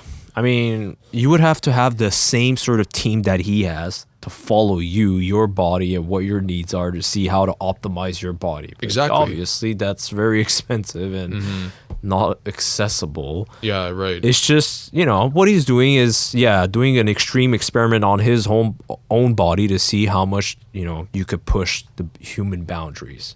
But through that, he is giving the fundamental things that people Yeah, exactly. should follow. Yeah. Yeah, but maybe I guess like you personally, because I know we kind of talk more about my struggles or adversities. That So what happened to me? You're saying? Yeah, I guess we could Yeah. say. So, honestly, this year I gotta say was a good year for me. Usually, I would say like this year was shit. Like, I deal with all kinds of like health problems, and I've had for a long time. And like this year, I don't know. I guess Well, you did deal. I mean, early I in the dealt. year. Yeah, I still dealt with them. But like I don't know how it just all kind of went away. Like it's not gonna go away entirely. Obviously, I'm still gonna have like my autoimmune disease that I have, Crohn's. But like seems like I'm in remission. So that's fucking. That's great. I'm Yeah, great. within a I'm so year. happy. Yeah. So I was diagnosed with Crohn's like last October, but for years before that, I had issues like with my throat, and I still have like, a lot of mucus and discharge and weird stuff happening to me. Just this weird cough that like people were never like. I went to like so many doctors for years trying to figure out what this weird cough I would have, and like it would never go away. Like they could never figure out what it was. Yeah. And it was like a mucus. Like they would describe it as like a smoker's cough, but I've never smoked in my life. That's how the doctors they would say. Really? They like it's like you have like a smoker's cough, but you're not smoking, so it's weird. So like I would always like spit, and like I felt like a grandpa. You know how like old people are just, like, they just spit. I felt like that, and then for a couple years, I couldn't figure it out, and like I just want to tell a story about like how it kind of changed for me. Like one day, I went to the hospital, like here in Montreal, and I had a test done, like for breathing. So what they were their suspicion was that I have such intense allergies to like dust and like other environmental type allergies that it was causing like a buildup of mucus in my lungs, in my throat, in my nose, and it would cause me to cough. So they did this test where they took like a mask that had like this like sodium type solution in it, and they would just like make me breathe the solution. And it would like simulate as if I was having like an allergic reaction.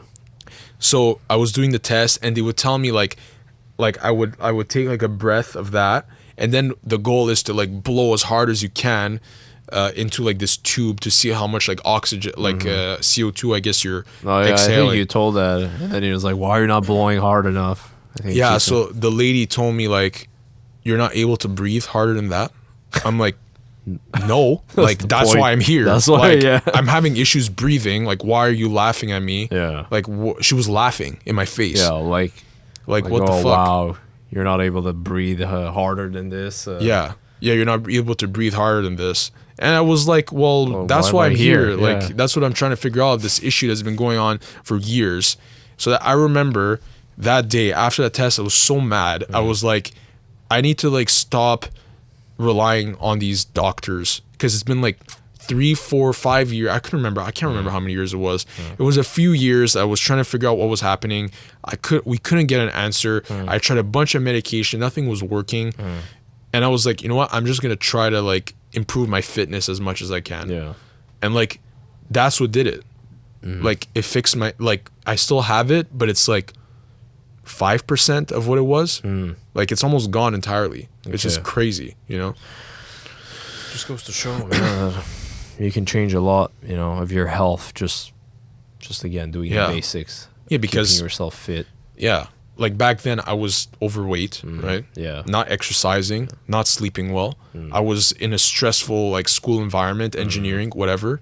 I was like constantly like putting all this stress on my body from different, vectors, like, from sleep, from bad nutrition, from no exercise, from stress. All that was compounding, and it was probably my body was just like overreacting, right? yeah. And then there was Crohn's disease that we didn't even know I had, which possibly is related. I still don't know, by the way, if it is with this cough. They still haven't told me if it is. Still haven't, yeah. Yeah. And then, so fast forward to last year, I got diagnosed with Crohn's disease. And that was a bitch. Like, That was a rough patch. that was rough. Like, it was painful, like every day, like cramps, like I couldn't do anything almost. Like it was just debilitating. Like it was pretty rough. Couldn't find the right medication, back and forth with specialists. They were trying to figure out what was going on, colonoscopies and all this crazy stuff. And I just recently, I think it was early this month. Yeah. I did another colonoscopy and they told me that the disease is now in remission, which means that it's no longer active. It's kind of like dormant, it's never going to go away entirely. Like that's just how my body is. Like autoimmune diseases are kind of programmed that way. But right now But you're able to keep it under check. Yeah, that's where I'm at right now. So It's good, man. I mean, at least you figured out a way, just to keep it calm. And as you see, that just life stress in general and being on edge, right? That's what I meant also, just with anxiety also, just makes everything 10 times worse. yeah. And I think if you're an anxious person, I might be like even more anxious. Like, you know how I am, right? Like I'm pretty damn anxious when I want to be. Like, Okay. Like with my I mean, old I know job. you said like in the past you were more anxious. Maybe you were able to get it more under control in recent years.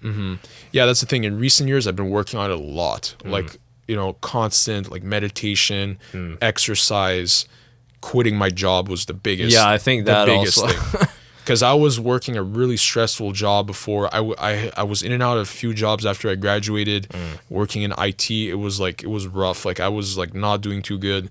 That's when my Crohn started. When I was working during a stressful. I think it was the catalyst. Honestly, like what else? It has to be that. has to be that. What else would there be? Yeah. Like, I started getting autoimmune. Like my first experience with the cough, I got it after a bad breakup. Yeah. Like I had a bad experience with an ex-girlfriend, whatever, and then I started having this really bad cough that would never go away, and then the Crohn's disease started during a really stressful time with my job. So it's like both those things happen after a really big, significant, traumatic. events. Well, as we mentioned a few times on this podcast, like not every big trauma is like, what it takes to start some condition from happening. It could be an It's like accumulation. those accumulation of traumatic events that compounded and made me feel that way. I think it is, yeah. I think like anxiety in general in people who do have a lot of anxiety is when there's a bunch of stuff that happens in their life where it's like small T's, like Brooke Bralove was saying, the small traumas that keeps compounding, and then you become on edge. Every little thing, it's like, a problem. And then it becomes your baseline almost. Yeah, almost like, Yeah. where you don't even know what it feels like being like, That's how I felt. I felt that way all the time. constantly like. I didn't know. Even today, I felt it. Yeah. But for me, I noticed my sleep is a big one. Like if I that sleep affects. bad, I will feel anxious. Yeah, they say that sleep has Yeah. a big effect. I mean, like, I don't know. I know, like, a lot of times I don't get enough hours of sleep. Like, let me be honest. But if I'm not anxious, just in general, I don't know. I don't feel it that I haven't, I guess, slept properly. But I don't know. Is it maybe because just, my brain is able to, convince me that, oh, yeah, whatever, you feel okay, Well, what they say is that stress is the biggest like antagonist to sleep. But what's fucked up is that sleep is also like a lack of sleep is also conducive to a higher level of anxiety. So it's like a vicious circle. So it's like you feel anxious, you can't sleep, but because you can't sleep, you're feeling more anxious. So you're just spiraling. You're spiraling too, yeah. Okay. No, but what I mean is that when I'm able to control my anxiety just during the day and feel okay, and then when I come to sleep, I sleep, but sometimes I don't sleep enough, like in terms of hours. But I don't feel as bad as when I sleep with anxiety and then wake up and my heart. Remember when I was telling you sometimes I would wake up in the night and my heart would go quick. But now I don't have that as much. Well, maybe by lowering your, stress level from the meditation, it impacted. I mean, I can't speak for you, but like, it could be that it did work. I mean, that's for me. Like, I do the Wim Hof thing, like the Wim Hof method. Yeah, that has made one of the biggest difference in my life. From like the cough I had. Yeah. Started doing that breathing exercise every day. I would do it multiple times per day even until the thing would start going away, because I felt like I could never breathe. Like, it would always feel like I still do that. So I don't know if you know, I do like a lot of mouth breathing. Yeah. And like, it feels like I just never was able to breathe. Like, they couldn't figure out what it was. But then I was doing the Wim Hof method, like the breathing technique he shows, and the cold water therapy, and man, did it make a huge difference. Even for my Crohn's disease, I had stopped doing that for a while. Yeah. Because I was like, oh, like, I'm fine with my breathing, I don't need to do it. So as soon as you get lazy, that shit happens. I got lazy, I stopped doing it, and then something else happened.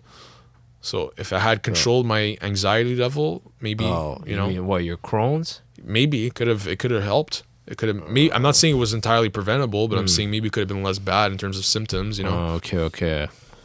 Like when you stopped doing some of those breathing exercises. Like, okay. I was spiraling in the wrong direction. Like with my job, it was like. I think your job, just in general, was very. Yeah, it was life sucking. Yeah. It was like, I had nothing. Like, I would wake up sometimes feeling like I don't even know what I'm doing with my life. Like, it felt like empty. Like, when like something is just sucking your soul. Like, it felt like that. We're like, I guess the anxiety level is like so high where like you don't even enjoy anything anymore. Nothing you was don't enjoy. enjoyable. Yeah, nothing was a joy. Yeah. I couldn't feel any joy. Yeah. Like, even to the point where I didn't want to do the podcast anymore. I was just like, in my mind, I was too busy. Like, deep down, I wanted to do this. Yeah. But I was so like preoccupied with my other shit that I was like, oh, I can't do anything else. Yeah, I can't. Have the energy to. No, I know, man.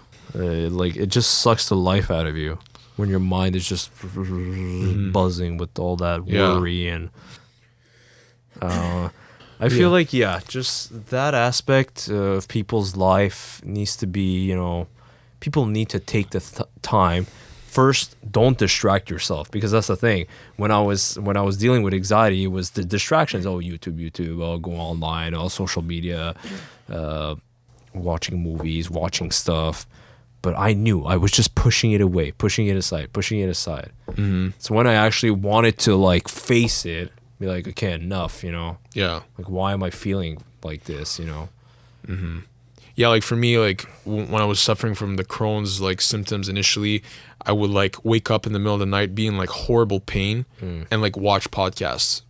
That's what I would do. Huh.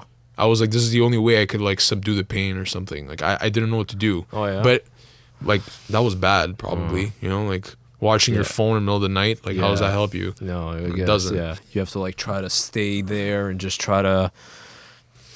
Yeah, you just have to stay. Breath. Yeah, you have to stay there and endure it. That's what it is. Like, what else are you gonna do? Or breathing. You breathe until you fall asleep. Try to control it and say, this doesn't define me. This doesn't make me. Yeah, it shouldn't destroy. Like my your life. essence. Yeah. Yeah. Yeah, because sometimes like these conditions, they become crippling. Like you're like, why? Why is this happening to me? They like control you. And it's like, that's all you think about. Yeah. And the more you think about it, the worse it gets. That's the shitty part. Yeah. I mean, if I can mention another like struggle that I did have recently that I haven't really told you about this one. Like, this was in November, for the month of November. It was because I also deal with, it's not that bad in general, but mild tinnitus. Tinnitus, I heard of it. What is when that? you're Oh yes, yeah. ringing in the ear. You mentioned that to me, Yeah, though. yeah, I mentioned to you once, but I didn't really tell you like that I'm struggling with it. But in November, what happened is that one morning in early November at night, like I just woke up and my ear was buzzing, Oh like my God. like that. Wow. Okay, like pretty loud. And you were hearing it, and I was just like, my anxiety went up again, and I was like getting worried. I'm like, why is this happening? All of a sudden, it's like, are my ears falling apart? Did I have hearing loss? Because hearing loss can be one of the causes. So that's why when I tell you, be careful with your ears. Don't mess up, going to like loud concerts a lot of times, or movies where, the loud noise can cause the ringing. There's other causes, but that's one of them. But yeah, that had me like scared. And for like, a few days, a couple of weeks, I was just worried. And yeah, it did seem louder in general, more than normal. But I think it was just a spike that had happened, because sometimes it can spike. Sometimes it goes like, and then it goes back down. It's just your ear like having a tinnitus spike, but doesn't mean it's permanent. Me, I have a permanent sound when it's like quiet. Like I hear like not high pitch, but more like. So you hear that constantly? Yeah. Wow. In the that's right weird. ear. Interesting. In the right ear, but it's so constant that you habituate to it. It almost becomes like a background sound. Like I know it can be scary, and if you get it for the first time, it can be scary. But if it's not like loud, where like right now I don't hear it throughout the day, I don't. It's only at night. Yeah, at night that I do. But I'm able to kind of like not really think about it. Now I'm okay. Now I'm kind of at peace with it again, because I'm kind of have it under control. But it was just those spikes, and my left ear though has started a bit. Yeah, so That's not good. Yeah. my left ear, before I didn't really have it, but now it's like kind of like that. It's like a whistling kind of, but much lower than this though. And again, I was able to like, okay, whatever, I have it. I don't know why. I guess my ears are sensitive, so that's why I always want to be careful with like loud noises in general. But yeah, for a couple of weeks there in like November, I was pretty anxious about this, because I was like, I don't want to deal with this. I don't know, because it's scary, because it's like there's no cure for it. Really, people with tinnitus, you don't really cure it. You just do sound therapy, or have like a hearing aid to create like The frequency, right? like background noise. Like they put like sound in your ear where it plays, and it covers the tinnitus. Wow. Or at night, people sleep with a noise machine. That's crazy. So to mask. But mine isn't bad to that point where I need that. It's there. And I've gotten used to it. I've had it for many years. It's just lately in November, it just spiked, and it was a bit like crazy there. And yeah. Wow. It was, well, glad to hear it's back under control, I guess, right? Yeah. It's I've gotten sort of used to it again now, and I'm like, I think because I was stressed, anxious, maybe I guess also not sleeping well, it just amplified it more. Yeah, of course. It amplifies it, and you think it's louder, but it's just you who is focusing more on it. Yeah. The stress and just bad habits will lead to a lot of chaos with your health. I've learned that, like, dealing with all these conditions. I know, like, if I don't exercise, I did an experiment this year, actually. I want to go on this a little bit. I did an experiment because, like, since I'm always training for like powerlifting, like I am putting a lot of stress on my body, but I wanted to see what happens if I take a whole week off, not a deload, nothing, just zero exercise. I did that for 1 week. Okay. My symptoms got so much worse. I couldn't believe it. Oh yeah. Yeah, like it was dramatically worse.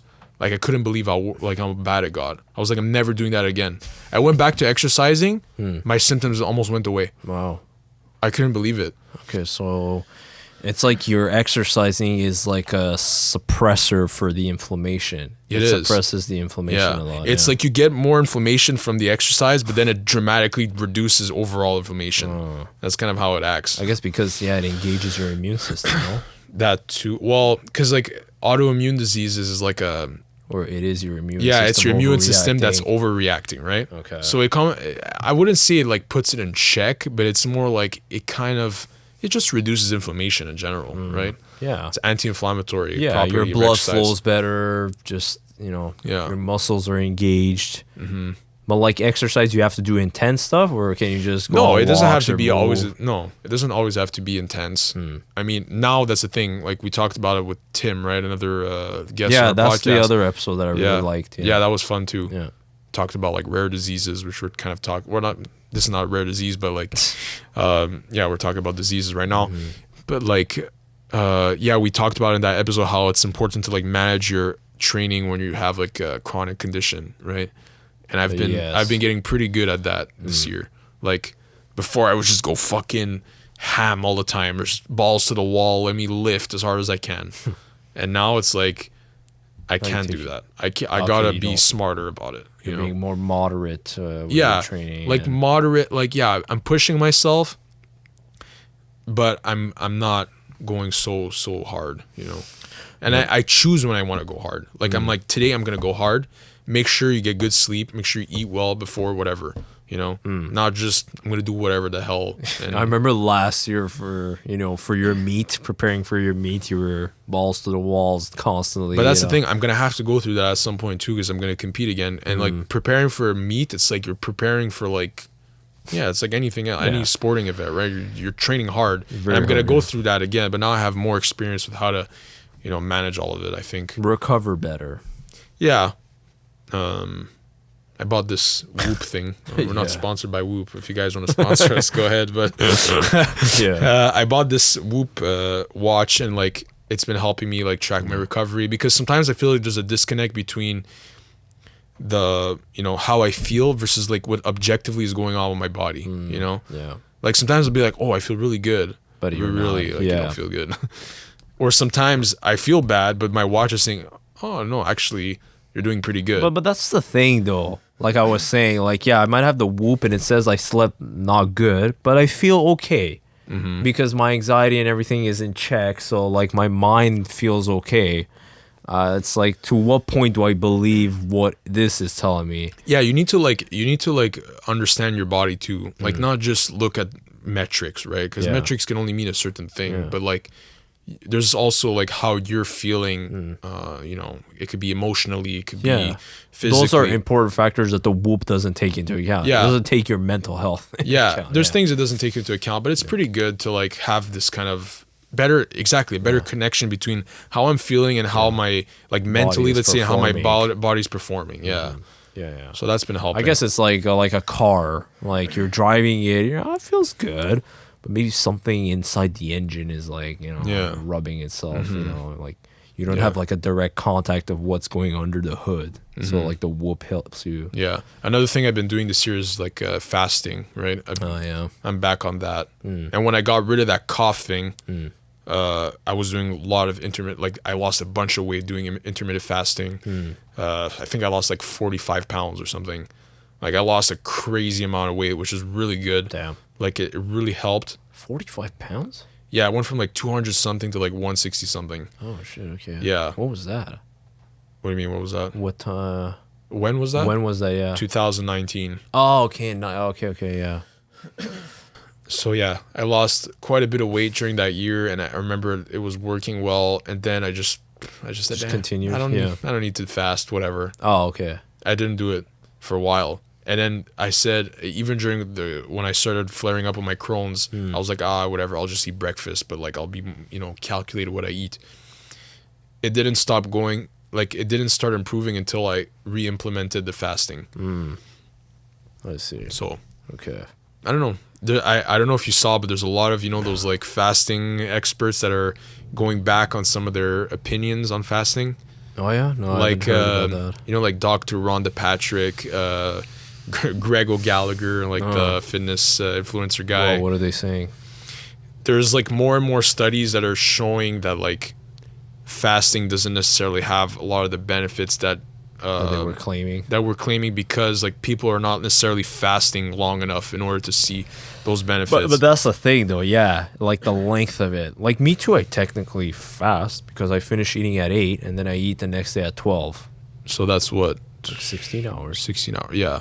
But they say it's only after like 18. Like I heard Peter Attia is another one that was a big proponent of fasting, but now he went back on his opinion and is now eating like breakfast in the morning.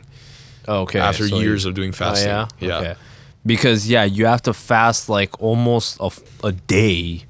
Well, they say like the benefits really start after 18 hours. 18 hours, yeah. So it has to be quite a while. Yeah, and I kind of do that. My fasts are pretty long. Yeah, because you eat like afternoon. Yeah, but you eat late too, right? You eat Depends. Like tonight I ate at, what time is it right now? 10:20? I ate around 6. And I'm only going to eat at like 1 or 2 tomorrow. Damn, okay. So that's pretty long. Yeah. So that's like almost 20 hours. Yeah. Oh, damn, okay. But sometimes, I will eat later and it won't be like an 18-hour fast. But for me, I don't really give a shit about like the autophagy and whatever. Me, it's just like I want my stomach to like settle in the morning because that's when it hurts. Like, the pain. I want it to settle. I want to digest properly.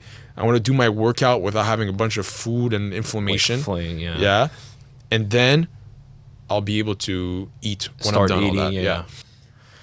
I guess it works for you, man. Yeah, because your morning is like the rough part of like trying to get through that. Yeah, the morning is always the worst for the Crohn's because that's when you're like your digestive system is like the most active. Yeah, and that's when it hurts. Or in the middle of the night, that's like the worst because you can't sleep. Yeah, but fasting seems to work for me. I've been doing it like. See, that's the thing. Benefits. It's like you figure out what works with your body. That's why people, you shouldn't follow just, you should fast this much. Everyone, let's fast. But okay. Yeah, it's like not everyone needs to fast. Like I need to eat in the morning because I'm really hungry in the morning, Could some be. People, some people are like that. Yeah. Like me, no. Until 12. Like that's when I eat, Yeah. But a lot of the counter arguments to fasting is like the protein that you're lacking from fasting that long during the day. So like when you're not when you're fasting in the morning, like you're not getting a lot of protein, right? Like you're skipping a meal, you're not getting that extra to give to your muscles. Yeah. Okay. So they say that it kind of like the benefit, like the consequences kind of outweigh the benefits in that regard. Yeah. Okay. I don't know. I mean, I feel okay. I mean, is it more in like fitness bodybuilding angle? Even. Just like Peter Attia, he talks about it from like a longevity perspective that it's like really important to get like a lot of protein to maintain like bone density and muscle mass. Okay. I don't know. Maybe I guess I'm still young and I don't see the impact of it. Same. Like that's the thing though. Maybe for me it's okay, but maybe once I grow up I'll be like, okay, let me have a meal in the morning and then lunch and then dinner. Yeah. Because right now it's like breakfast at noon and then dinner. That's it. 2 meals a day. Yeah, 2 meals. Me too. I'm like that. 2 meals a day. I've never really been a 3-meal. I used to be. Yeah. I used to be hungry in the morning, but like that's my problem. I've never been able to like keep my appetite in control. Like for me, it's either I eat like a monster or I fast. Like I could fast forever. Like sometimes I fast so long. You're not able to control yourself. Yeah, I'm either like two extremes. Like either I'll fast or like I could fast 2 days probably. Like I know with your colonoscopy. Yeah, I did it. I fasted a day. Yeah, no, even more. It was like a day and a half almost. I felt like even after the colonoscopy, I was like, I could fast another few hours, like finish the 2-day fast, whatever. Like I probably wouldn't have that many problems with that. Probably 3 days, that'd be fucking rough. I never tried it, but so like for me, it's either one or the other. Either I'm fasting like crazy, or I'm eating like a lot. And if I eat a lot, I'm always eating like every 5 minutes in the fridge, eating a snack. I'm like that. Well, you can't sit down and have a proper meal and be done? No, I'll be hungry. I'll eat like a monster and still be hungry. Really? Yeah. That's just how I am. That's why the fasting like opens the gates of your stomach. It's like a hole that just doesn't fill. It's just like you're a ghost. I don't know. Maybe it's like fast metabolism or something. I don't know. Because I'm always going to the bathroom too. Yeah. It's like I'm eating and it empties. Then I digest. Bam! I'm in the washroom. Maybe it's part of the Crohn's. Maybe it is. I don't know. Yeah, it's like you're not able to like slowly retain what you have, and then the signal goes to your brain saying, "Okay, he's full. Let's take time to digest this." It's like your speed is like friggin'. It's on overdrive. So yeah. Okay. Yeah. So we talked a lot about ourselves here. Yeah. Damn. It's okay. Yeah, I didn't expect That's okay. We'll cover a couple more couple more things. other Okay. topics. I was thinking of wrapping up, but I mean, if you want to Yeah, we could talk about a few events that happened in the year. events, I mean, yeah. There's quite a bit of stuff. Yeah, so besides like our podcast and ourselves, we wanted to, I guess, also cover some major events that happened in 2023, just world stuff. And I know we've been going on for a while now. I mean, I don't know. We wrote down a few things. I don't know which, kind of events, What strike marked 2023? Well, I guess like everyone talks about the Israel-Hamas war. Yeah, I mean, the we had an recent episode war. with Vivian Sieber, who was, the granddaughter of like a Jewish Holocaust, someone that went through the Holocaust. And that was really eye-opening to understand her perspective on, how some of the Jewish people are being treated, how some of the Palestinians are being treated throughout all this.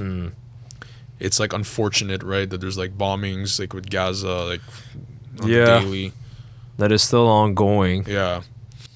I haven't really kept up with it, but I know like in the first month I was watching it almost every day, and man, that was affecting.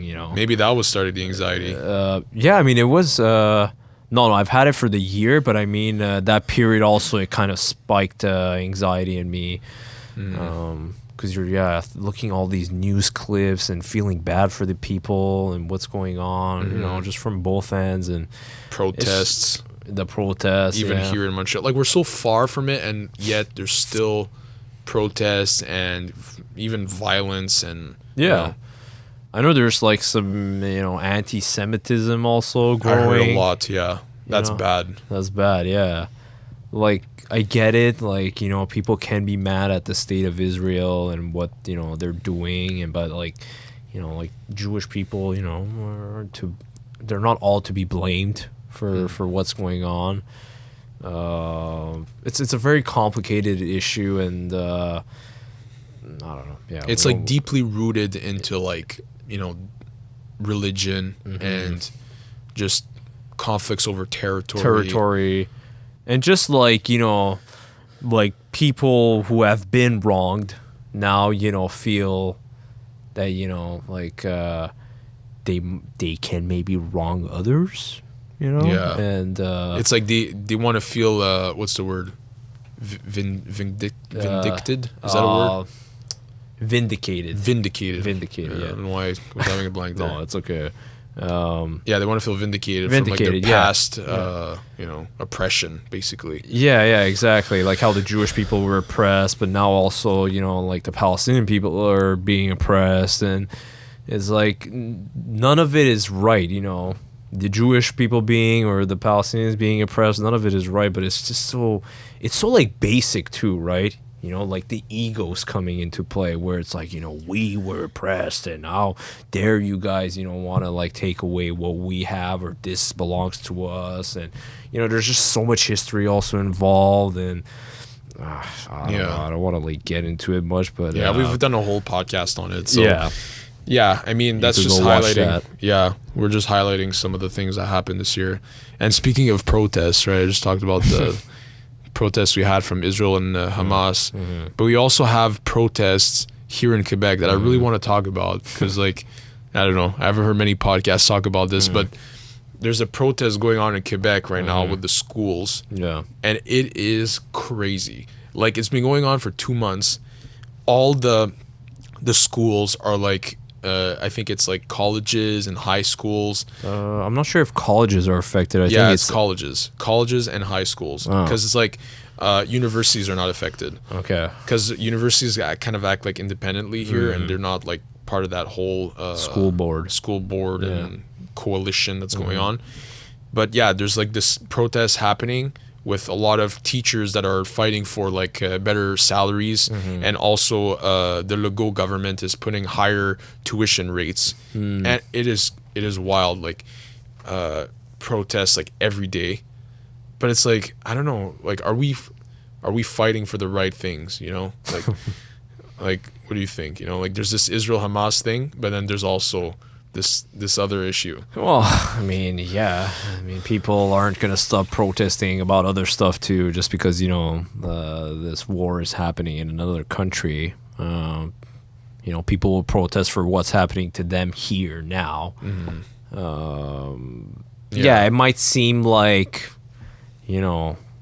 little or not as significant compared to what's going on in that other country, but I guess people still want but it just goes to show, I know what you're saying. It's almost like, you have these Palestinians, who are being bombed in Gaza, who have no house, no toilet, no food, no electricity, and then people here are like, we want to get paid more for our jobs, which I get. It's like valid, that's fine, but it's just what kind of world we're living in where we have people fighting over getting paid a few dollars more per hour, and then other people who have it's a weird dichotomy, right? It's like just difference, contrast of. I know.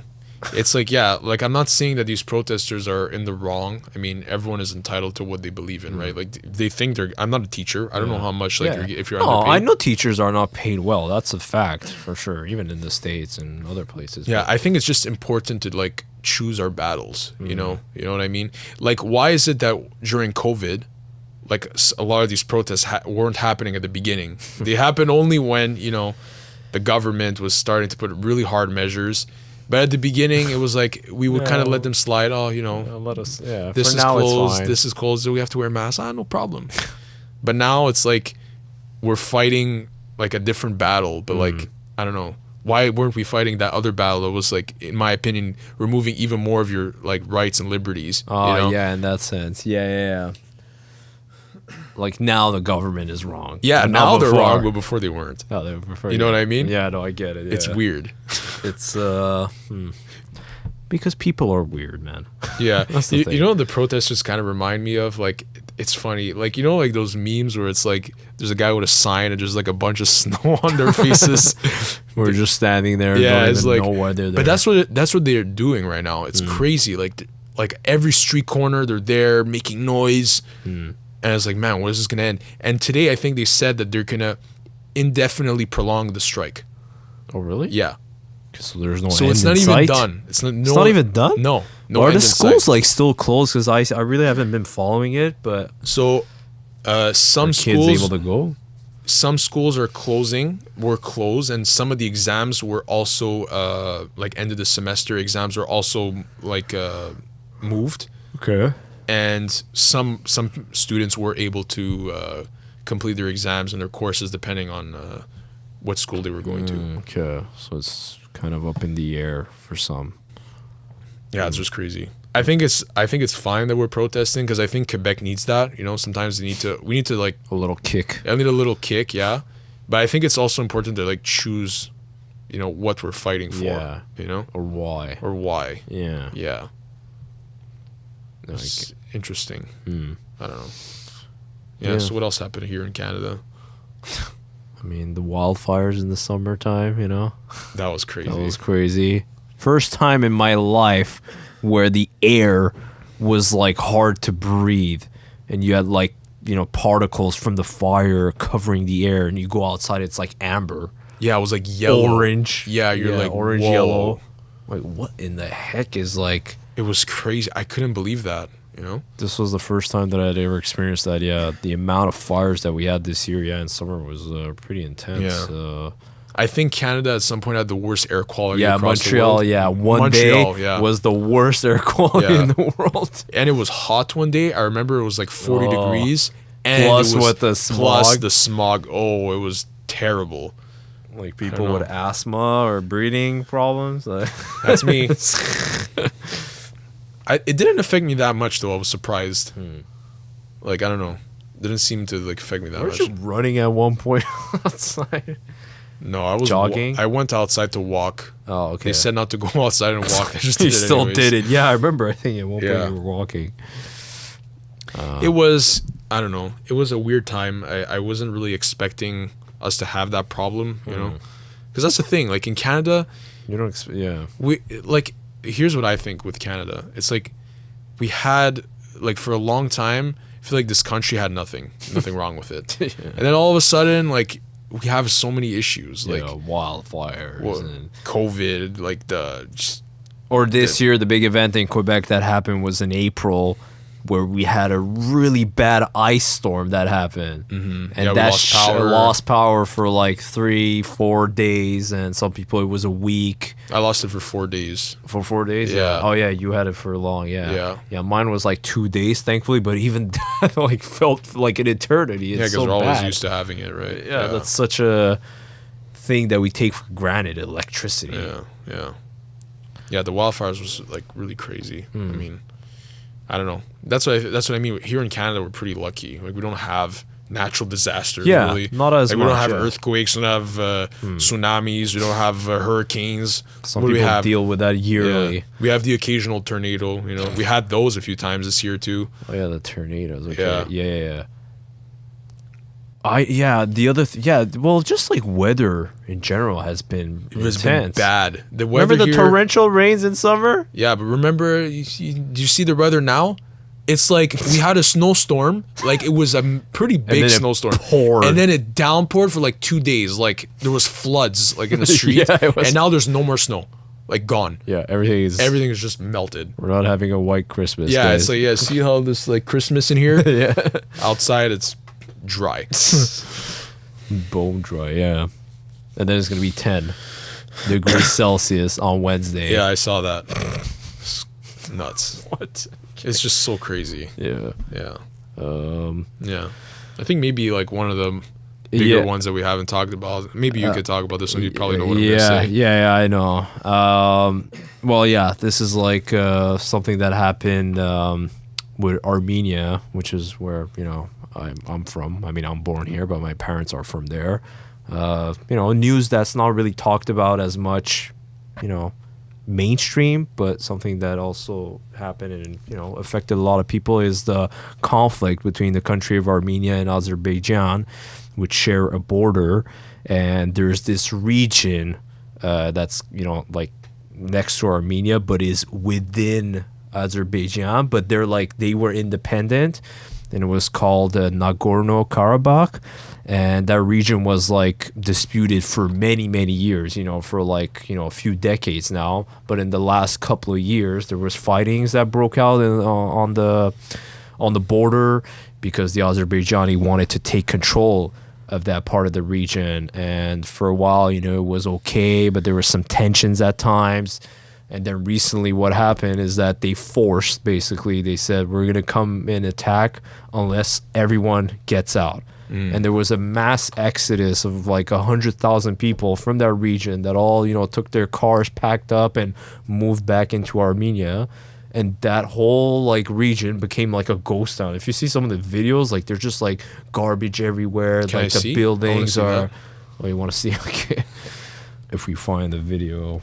News that's not really talked about as much, affected a lot of people, is the conflict between the country of Armenia and Azerbaijan, which share a border. And there's this region next to Armenia, but is within Azerbaijan, but they were independent, and it was called Nagorno-Karabakh. And that region was disputed for many, many years. But in the last couple of years, there was fightings that broke out because the Azerbaijani wanted to take control of that part of the region. And for a while, it was okay, but there were some tensions at times. And then recently what happened is that they said, we're going to come and attack unless everyone gets out. And there was a mass exodus of like 100,000 people from that region that all, took their cars, packed up, and moved back into Armenia. And that whole like region became like a ghost town. If you see some of the videos, like there's just like garbage everywhere. Can like I the see? buildings I wanna see are. that.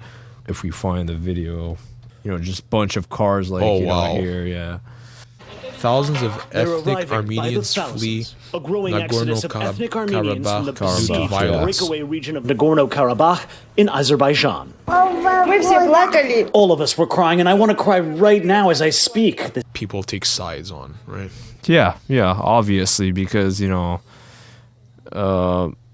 what happened with this region is, tragic in the sense that, there's a lot of history related to this where this region, like 100 years ago was like occupied by the Armenians.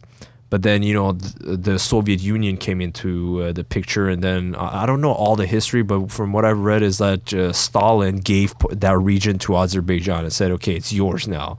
And then they kept it, and then Azerbaijan people lived there up until to the 90s. And then the Armenians, had a war, and it was like 30,000 people that died. It was a big war there. And then they took control of that region. And then the Azerbaijani had to leave from that region. So what's basically happening is that history is repeating itself, but this time is the Armenians being kicked out so that the Azerbaijani take that region. Nice. Because in the past, in the Soviet Union or whatever, the way they divided regions, they said, okay, this belongs to them. You Armenians, you guys have your country here. And, Armenia is a very, old country. We've been for, a couple of thousand more years. I'm not like trying to diminish Azerbaijan or whatever, but Azerbaijan was formed more, recently, right? Yeah. It's just, I don't know. But it's just, obviously Azerbaijan people who lived there, in the earliest 20th century, obviously they feel bad when they're being kicked out, in the 90s. It's an eye for an eye. Yeah, it's always just that. It's It's always an eye for an eye will make the world blind. Right? Exactly. So just like with the Palestine, Israel. Yeah, that's what it is. It's like I remember when this happened, this Armenia and Azerbaijan conflicts kind of started stirring up again this year. I was reading a lot of like people's opinions and whatever, and a lot of people were saying, you Armenians did this to us. You guys did back this in the to me. day. Yeah. And now it's like the roles have flipped, and it's like, oh, you guys deserve this, right? It's like, why would we want history to repeat itself? We don't want that. No. And it kind of ties back with the Israel-Hamas thing. It's like an eye for an eye all the time, and we're never gonna get to the end of this shit if like every country like this issue, no one talks about it. No. Right? Like like I've only heard about it because like you're Armenian. Yeah. I know I have Armenians close to me as well, and that's the reason why we talk about it. But other than that, you don't really hear in other mainstream news or outlets. Yeah, some mainstream outlets talked about it once the Exodus happened, because that was like a pivotal moment. Yeah. Like, whoa, this region is being taken by Azerbaijan just like that. Yeah. But what happened before that? Where were you, when they were fighting over this region? yeah. It's just a crazy. tragic, sad turn of events, because, a lot of like Armenian soldiers, fought and died. And a lot of people are like, oh, they fought for nothing, kind of. It just goes to show that, the cycle of violence will never end if one side doesn't say enough. Yeah. Yeah. So right now, what's the situation? The situation is report. that they took that region now, and a lot of the Armenians that came back into mainland, now they're like kind of struggling to find place for them, because imagine you get 100,000 people one shot, and Armenia is not a big country. It's like 1/6 of Quebec. Wow. Well, it's tiny ass place. Yeah. And they're like already 3 million people. So, 100,000 might not seem a lot, but it is, in that tiny country. Yeah. Try to accommodate all those people. That's the thing. Like, we can't diminish like the importance of a conflict like that just because it's like smaller countries, right? Yeah. Or people we don't care about, or like, we're like, who are Armenians, or who are, Like, those people have history. Those people have, lives like that Armenians like have like Jerusalem, from Israel, which is like a holy place, right? And in Jerusalem there is one section that belongs to Christians, Jews, Muslims, and Armenians. Wow. Why? Because Armenians, thousands of years before already, started with Christianity, and I don't know the reason exactly why, but we've been, with religion and Christianity especially.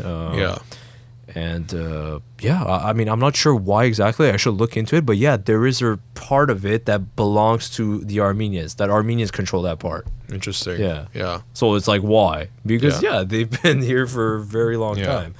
And that's the thing. I mean, like the Armenian genocide, which is like a separate conflict from this, right? This is with Turkey. Yeah. Like a lot of people say didn't happen, but But It did. there's a lot of There's evidence a lot of that evidence points that it towards did. yeah. But that's also another kind of genocide that this involves a different country, right? It's, Azerbaijan. like a lot of people talk about, the Jewish genocide, which yes was way more and very tragic, but Yeah, it's You a know, different. The Armenian genocide was really, really violent. Like, not to diminish like No. what happened there. Like, yeah, no, of course, yeah. Genocide is a genocide. I mean, it's like yeah. I read this book about the Armenian genocide. I think it's called Forgotten Fire. It's like this novel. I think you told me Man, about this. like it is a dark book. Like I love that book. It was like it really, really like it's fiction. Well, it's based on a true story, but it's kind of portrayed like in a fiction way. But it really like makes you understand what kind of like atrocities were happening. You know, Okay. Should maybe I liked it. read It's that. not even a long book. It's No. short. Yeah, Okay. it's a good book. Yeah. Yeah. So yeah, But we've been yeah. rambling here. Man, yeah. So it's been quite a longer episode than usual, Yeah. actually. I like this kind of episode though. It's I mean, good. it was fun. Just like almost forgot that we're being recorded Yeah, in a way. feels good. Yeah, just expressing ourselves. So yeah, I mean, I guess we covered a lot, about the podcast, our life, and just some major events that marked us in 2023. So yeah, man. I mean, it was fun, and hope you guys enjoyed this. We're gonna be back bigger and stronger in 2024. Yeah, pretty soon. I mean, we should have another interview I Yeah. think lined up for the next one. Yeah, so early January we'll try to release a new interview. Yeah, we have Start some the year. pretty cool guests lined up for the next month. So Yeah. hopefully, Well, yeah. if we they, still, yeah, we still if need they- to schedule them, we but need to schedule them, but like tentative. But they're in our sights, you know. Yeah. Like they're try to go after them. throw the line and try to reel them in. You know. Yeah, exactly. So yeah, it was a fun podcast. I hope you guys have a happy New Year. yeah, Merry Hopefully- Christmas. Yeah, Merry Christmas. Happy You holidays. celebrate that. Hopefully, you know, some of these ugly conflicts of 2023 Hopefully we can dissipate learn a little bit. Yeah, It's like it happens, but can we learn from it? That's the important yeah, part. and that's part of our values, I guess, in this podcast is to like learn from the past so that we could better the future. So Yeah. let's do it. Let's Have a do good it. year. Yeah, exactly. Thank you guys, guys. and hope you guys come along the journey with us. Thank you. Catch you guys next Bye. time.